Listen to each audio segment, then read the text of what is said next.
ಬಿಸಿಲಿಂದ sudden ಆಗಿ ಮನೆಯೊಳಗೆ ಬಂದ್ರೆ ಎಲ್ಲ ಕಪ್ಪಾಗಿರುತ್ತೆ. ಒಂದ್ 2 ನಿಮಿಷ 3 ನಿಮಿಷ ಆದ್ರೆ ಎಲ್ಲ ನೀಟಾಗಿ ಕಾಣಿಸಕ್ಕೆ ಶುರುವಾಗುತ್ತೆ. ಪಿಂಕ್ ಐ ಅಂತ ಕರಿತೀವಿ, ಕಂಜಂಕ್ಟಿವೈಟಿಸ್. ಕಣ್ಣು ಕೆಂಪಗಾಗ್ಬಿಟ್ಟಿರುತ್ತೆ, ಯಾಕಂದ್ರೆ ತಾಯಿ ಹೊಟ್ಟೆಯಿಂದ ಹೊರಗಡೆ ಬರ್ಬೇಕಾದ್ರೆ ಆ ಜನನ ಮಾರ್ಗದಿಂದ ಬರ್ಬೇಕಾದ್ರೆ ಅಲ್ಲಿ ಕೆಲವು ಇನ್ಫೆಕ್ಷನ್ಸ್ ನ ಪಿಕಪ್ ಮಾಡ್ಕೋಬಹುದು. ಆ ಇನ್ಫೆಕ್ಷನ್ ಆದಾಗ ಕಣ್ಣು ಕೆಂಪಗಾಗೋದು, ಕಣ್ಣಲ್ಲಿ ಗೀಚ್ ತುಂಬಿಕೊಳ್ಳೋದು ಇವೆಲ್ಲ ಆಗುತ್ತೆ. ಕಣ್ಣಿನ ನೀರು ಮೂಗಿಗೆ ಹೋಗೋಕ್ಕೆ ಒಂದು ಕೊಳವೆ ಇರುತ್ತೆ, ತೆಳುವಾದ ಕೊಳವೆ ಇರುತ್ತೆ. ಸೊ ಅದು 1 ವರ್ಷದಲ್ಲಿ ಡೆವಲಪ್ ಆಗುತ್ತೆ, ಹುಟ್ಟಿದ ತಕ್ಷಣ ಡೆವಲಪ್ ಇರಲ್ಲ. ಅದು ಡೆವಲಪ್ ಆಗದೆ ಇದ್ರೆ ಏನಾಗುತ್ತೆ, ಮಕ್ಕಳಲ್ಲಿ ಸದಾ ಕಣ್ಣಲ್ಲಿ ನೀರು ಬರ್ತಾ ಇರೋ ಅಂತ ಒಂದು ಪ್ರಮೇಯ ಬಂದ್ಬಿಡುತ್ತೆ. ಯಾವಾಗ್ಲೂ ನೀರು ಬರ್ತಾ ಇರುತ್ತೆ, ಕಣ್ಣು ಒರೆಸ್ತಾ ಇರಬೇಕಾಗುತ್ತೆ. ಮಕ್ಕಳಿಗೆ ಅಟೆನ್ಷನ್ ಸ್ಪ್ಯಾನ್ ಏನಿರುತ್ತೆ ಕಡಿಮೆ ಆಗ್ಬಿಡುತ್ತೆ. ಅವು ಹೊಸದಾಗಿ ಕಲಿಯೋಂಥದ್ದನ್ನ ಬಿಟ್ಬಿಟ್ಟು ಫೋನ್ ನೋಡ್ಕೊಂಡು ಕುತ್ಕೊಂಡ್ಬಿಡುತ್ತೆ.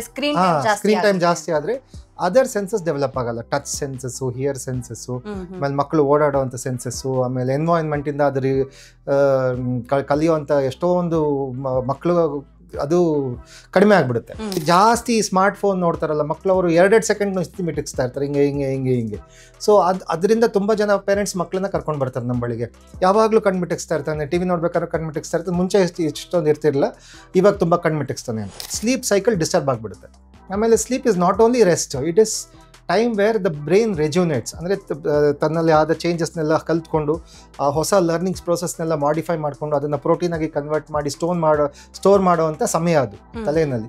ಸೊ ಅದು ಸ್ಟೋರೇಜ್ ಟೈಮೆಲ್ಲ ಅದು ಲಾಸ್ ಆದರೆ ಬ್ರೈನ್ ಡೆವಲಪ್ಮೆಂಟ್ ಕುಂಠಿತವಾಗಿಬಿಡುತ್ತೆ ಮಕ್ಕಳಿಗೆ.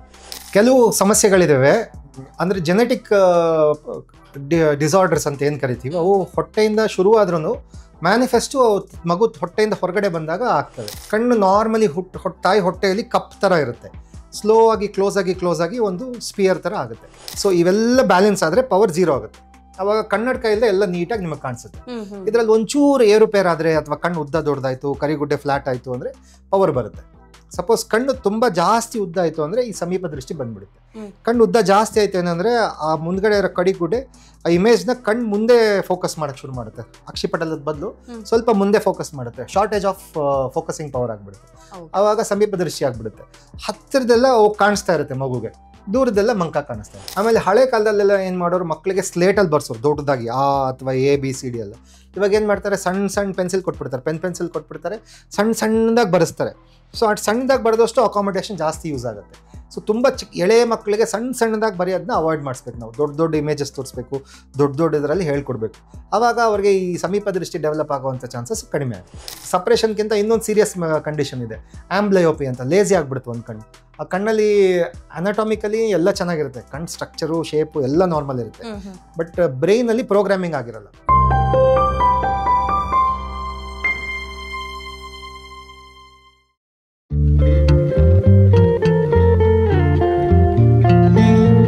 ನಮಸ್ತೆ, ನೀವು ನೋಡ್ತಾ ಇದ್ದೀರಾ ವಿಜಯ ಕರ್ನಾಟಕ. ನಾನು ರಕ್ಷಾ ಕೋಟ್ಯಾನ್. ಕಣ್ಣು ನಮ್ಮ ದೇಹದಲ್ಲಿರುವಂತಹ ಒಂದು ಸೂಕ್ಷ್ಮವಾಗಿರುವಂತಹ ಅಂಗ. ಆದ್ರೆ ಇತ್ತೀಚಿನ ದಿನಗಳಲ್ಲಿ ಕಣ್ಣಿನ ಸಮಸ್ಯೆ ಮಕ್ಕಳಲ್ಲಿ ಹೆಚ್ಚಾಗಿ ಕಾಣಿಸ್ಕೊಳ್ತಾ ಇದೆ. ಯೂಶುವಲಿ ನಾವು ಅನ್ಕೋತೀವಿ ಕಣ್ಣಿನ ಸಮಸ್ಯೆ ವಯಸ್ಸಾದವರಲ್ಲಿ ಕಾಣಿಸ್ಕೊಳ್ತಾ ಇದೆ ಅಂತ. ಆದ್ರೆ ಇತ್ತೀಚಿನ ದಿನಗಳಲ್ಲಿ ಮಕ್ಕಳಲ್ಲಿ ಹೆಚ್ಚಾಗಿ ಕನ್ನಡಕ ಬರ್ತಾ ಇದೆ, ಕಣ್ಣಿನ ಸಮಸ್ಯೆ ಹೆಚ್ಚಾಗಿ ಕಾಣಿಸ್ಕೊಳ್ತಾ ಇದೆ. ಹಾಗಿದ್ರೆ ಮಕ್ಕಳ ಕಣ್ಣಿನ ಆರೋಗ್ಯವನ್ನ ನೋಡಿಕೊಳ್ಳೋದ್ರಲ್ಲಿ ನಾವು ಎಲ್ಲಿ ಎಡವ್ತಾ ಇದ್ದೀವಿ, ಕಣ್ಣಿನ ಆರೋಗ್ಯವನ್ನ ಯಾವ ರೀತಿಯಾಗಿ ನೋಡಿಕೊಳ್ಬೇಕು ಅನ್ನೋದ್ರ ಬಗ್ಗೆ ಹೆಚ್ಚಿನ ಮಾಹಿತಿನ ತಿಳಿಸ್ಕೊಡೋದಕ್ಕೆ ಇವತ್ತು ನಮ್ಮ ಜೊತೆ ಜಾಯ್ನ್ ಆಗಿದ್ದಾರೆ doctor Mohan Raj, consultant vitro retinal surgeon, doctor Agarwal's I hospital, Bannerghatta road, Bangalore. Doctor, ಕಾರ್ಯಕ್ರಮಕ್ಕೆ ಸ್ವಾಗತ. ಡಾಕ್ಟರ್, ಈಗ ಕಣ್ಣು ಅಂದ್ರೆ ನಮ್ಮ ದೇಹದ ಇಂಪಾರ್ಟೆಂಟ್ ಆರ್ಗನ್ ಅಲ್ಲಿ ಅದು ಕೂಡ ಒಂದು. ಯಾಕಂದ್ರೆ ಕಣ್ಣು ಇಲ್ಲದೆ ಇರೋರಿಗೆ ಅದರ ಮಹತ್ವ ಏನು ಅನ್ನುವಂಥದ್ದು ಗೊತ್ತಿರುತ್ತೆ, ಇದ್ದವರಿಗೆ ಅದರ ಇಂಪಾರ್ಟೆನ್ಸ್ ಯೂಶಲಿ ಗೊತ್ತಿರೋದಿಲ್ಲ. ಯಾಕಂದ್ರೆ ಕಣ್ಣು ಇದೆಯಲ್ವಾ, ನಾವೆಲ್ಲಾನು ನೋಡ್ತಾ ಇದ್ವಿ, ಎಲ್ಲಾನು ನಾರ್ಮಲ್ ಆಗಿದೆ ಅಂತ. ಆದ್ರೆ ಇತ್ತೀಚಿನ ದಿನಗಳಲ್ಲಿ ನೋಡೋದಾದ್ರೆ ವಯಸ್ಕರಲ್ಲ, ಮಕ್ಕಳಲ್ಲೇ ಹೆಚ್ಚಾಗಿನೇ ಕಣ್ಣಿನ ಸಮಸ್ಯೆ ಬರ್ತಾ ಇದೆ. ಯಾವ ಕಾರಣಕ್ಕೋಸ್ಕರ ಬರ್ತಾ ಇದೆ, ಅಂಡ್ ಹೆಚ್ಚಾಗಿ ಮಕ್ಕಳಲ್ಲಿ ಕಂಡು ಬರುವಂತಹ ಕಣ್ಣಿನ ಸಮಸ್ಯೆಗಳು ಯಾವುದೆಲ್ಲ ಅಂತ? ಮಕ್ಕಳಲ್ಲಿ ಆಗ್ತಾನೆ ಹುಟ್ಟಿದ ಮಗುವಿಂದ ಹಿಡ್ಕೊಂಡು ತಮ್ಮ ಮಧ್ಯಾವಸ್ಥೆ ಅಡೋಲೆಸೆನ್ಸ್ ಬರ್ತಾರಲ್ಲ ಅಲ್ಲಿವರೆಗೂ ಸಮಸ್ಯೆಗಳು, ನಾನಾ ತರದ ಸಮಸ್ಯೆಗಳು ಬರ್ಬೋದು. ಆಗ್ತಾನೆ ಹುಟ್ಟಿದ ಮಗುನಲ್ಲಿ ಏನಾಗುತ್ತೆ, ಪಿಂಕ್ ಐ ಅಂತ ಕರಿತೀವಿ, ಕಂಜಂಕ್ಟಿವೈಟಿಸ್. ಕಣ್ಣು ಕೆಂಪಗಾಗ್ಬಿಟ್ಟಿರುತ್ತೆ, ಯಾಕಂದ್ರೆ ತಾಯಿ ಹೊಟ್ಟೆಯಿಂದ ಹೊರಗಡೆ ಬರ್ಬೇಕಾದ್ರೆ ಆ ಜನನ ಮಾರ್ಗದಿಂದ ಬರ್ಬೇಕಾದ್ರೆ ಅಲ್ಲಿ ಕೆಲವು ಇನ್ಫೆಕ್ಷನ್ಸ್ ನ ಪಿಕಪ್ ಮಾಡ್ಕೋಬಹುದು. ಆ ಇನ್ಫೆಕ್ಷನ್ ಆದಾಗ ಕಣ್ಣು ಕೆಂಪಗಾಗೋದು, ಕಣ್ಣಲ್ಲಿ ಗೀಚ್ ತುಂಬಿಕೊಳ್ಳೋದು ಇವೆಲ್ಲ ಆಗುತ್ತೆ. ಸೊ ಇಮಿಡಿಯೇಟ್ ಆಗಿ ನಾವು ಅದನ್ನ ಕಂಡು ಹಿಡಿದು ಟ್ರೀಟ್ಮೆಂಟ್ ಕೊಟ್ರೆ ಅದು ಲಾಂಗ್ ಟರ್ಮ್ ಡಿಸಬಿಲಿಟಿಯನ್ನು ಉಳಿಸೋದಿಲ್ಲ. ಸೊ ಹುಟ್ಟಿದ ತಕ್ಷಣನೇ ಚೆಕಪ್ ತುಂಬಾ ಅತ್ಯವಶ್ಯಕ. ಆಮೇಲೆ ಕಣ್ಣಿನ ನೀರು ಮೂಗಿಗೆ ಹೋಗೋಕೆ ಒಂದು ಕೊಳವೆ ಇರುತ್ತೆ, ತೆಳುವಾದ ಕೊಳವೆ ಇರುತ್ತೆ. ಸೊ ಅದು 1 ವರ್ಷದಲ್ಲಿ ಡೆವಲಪ್ ಆಗುತ್ತೆ, ಹುಟ್ಟಿದ ತಕ್ಷಣ ಡೆವಲಪ್ ಇರಲ್ಲ. ಅದು ಡೆವಲಪ್ ಆಗದೆ ಇದ್ರೆ ಏನಾಗುತ್ತೆ, ಮಕ್ಕಳಲ್ಲಿ ಸದಾ ಕಣ್ಣಲ್ಲಿ ನೀರು ಬರ್ತಾ ಇರೋ ಅಂತ ಒಂದು ಪ್ರಮೇಯ ಬಂದ್ಬಿಡುತ್ತೆ. ಯಾವಾಗಲೂ ನೀರು ಬರ್ತಾ ಇರುತ್ತೆ, ಕಣ್ಣು ಒರೆಸ್ತಾ ಇರಬೇಕಾಗುತ್ತೆ. ಸೊ ಅಂಥ ಪರಿಸ್ಥಿತಿಯಲ್ಲಿ ನಾವೇನು ಮಾಡ್ತೀವಿ, ಸಿರಿಂಜಿಂಗ್ ಆ್ಯಂಡ್ ಪ್ರೋಬಿಂಗ್ ಅಂತ ಮಾಡ್ತೀವಿ. ಒಂದು ತೆಳುವಾದ ನೀಡ್ಲ್ನಲ್ಲಿ ನೀರನ್ನ ಪುಷ್ ಮಾಡಿ ಅದನ್ನ ಓಪನ್ ಮಾಡಿ ಮಾಡಿದ್ರೆ ಅದು ಕೂಡ ಓಪನ್ ಆಗೋ ಪ್ರಮೇಯ ಇರುತ್ತೆ.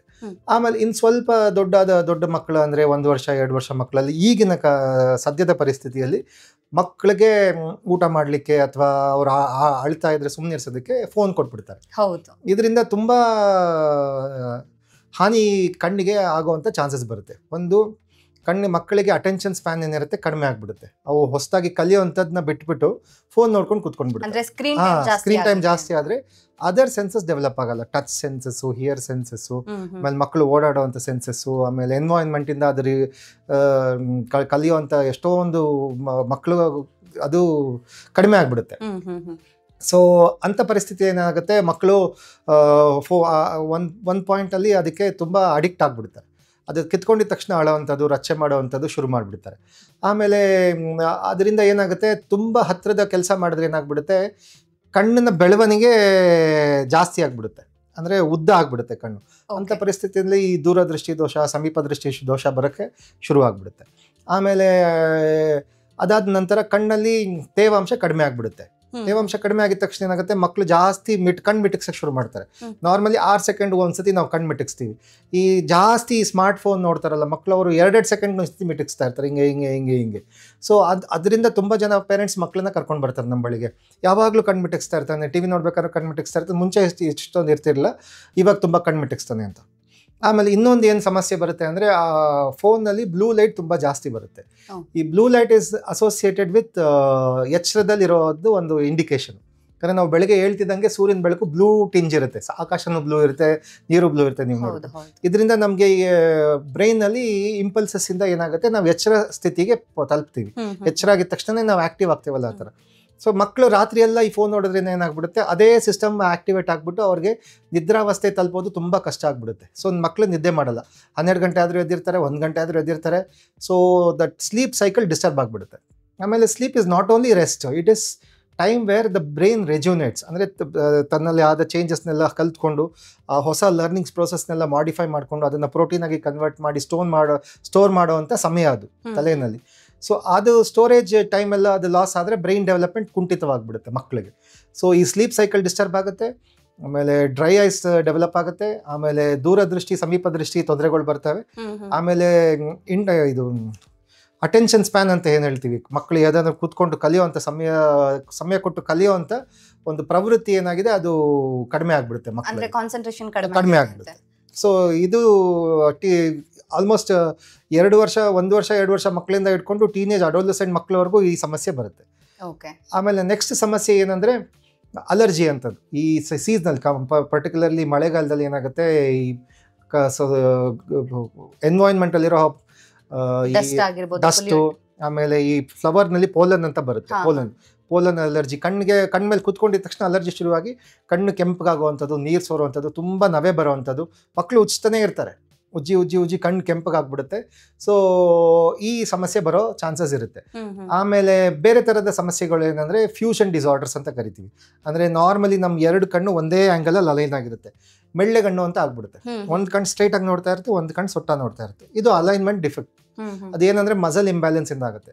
ಒಂದು ಟೂ ಮಚ್ ಆಫ್ ಅಕಾಮಡೇಷನ್, ಅಂದರೆ ತುಂಬ ಹತ್ತಿರದಲ್ಲಿ ನೋಡೋವಂಥ ಕೆಲಸದಾಗಲಿ, ಓದೋ ಅಂಥದ್ದು ಕೆಲಸದಲ್ಲಾಗಲಿ, ಆಮೇಲೆ ಮಸಲ್ ವೀಕ್ನೆಸ್ ಇಂದ ಆಗಲಿ, ಜೆನೆಟಿಕ್ ಕಾಸಸ್ ಇಂದ ಆಗಲಿ, ಅಥವಾ ಆ ಕಣ್ಣಲ್ಲಿ ದೃಷ್ಟಿ ಸ್ವಲ್ಪ ಕಡಿಮೆ ಇರೋದ್ರಿಂದ ಆಗಲಿ, ಅಥವಾ ದೂರದೃಷ್ಟಿ ಸಮೀಪ ದೃಷ್ಟಿ ಡಿಫೆಕ್ಟ್ ಇರೋದ್ರಿಂದ ಆಗಲಿ ಇವೆಲ್ಲ ಆಗ್ಬೋದು. ನ್ಯೂ ಬಾರ್ನ್ ಬೇಬೀಸ್ ಅಲ್ಲೂ ಕೂಡ ಕಣ್ಣಿನ ಸಮಸ್ಯೆ ಇರುತ್ತೆ ಅಂತ ಹೇಳಿದ್ರಲ್ವಾ?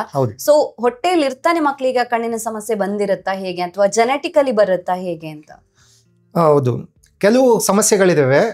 ಅಂದರೆ ಜೆನೆಟಿಕ್ ಡಿಸಾರ್ಡರ್ಸ್ ಅಂತ ಏನು ಕರಿತೀವಿ, ಅವು ಹೊಟ್ಟೆಯಿಂದ ಶುರುವಾದ್ರೂ ಮ್ಯಾನಿಫೆಸ್ಟು ಮಗು ಹೊಟ್ಟೆಯಿಂದ ಹೊರಗಡೆ ಬಂದಾಗ ಆಗ್ತವೆ. ಬಟ್ ಕೆಲವು ಸಮಸ್ಯೆಗಳಿದ್ದಾವೆ, ಅದು ಕಣ್ಣಿನ ಡೆವಲಪ್ಮೆಂಟಲ್ ಡಿಫೆಕ್ಟ್ಸ್ ಅಂತ ಹೇಳ್ತೀವಿ.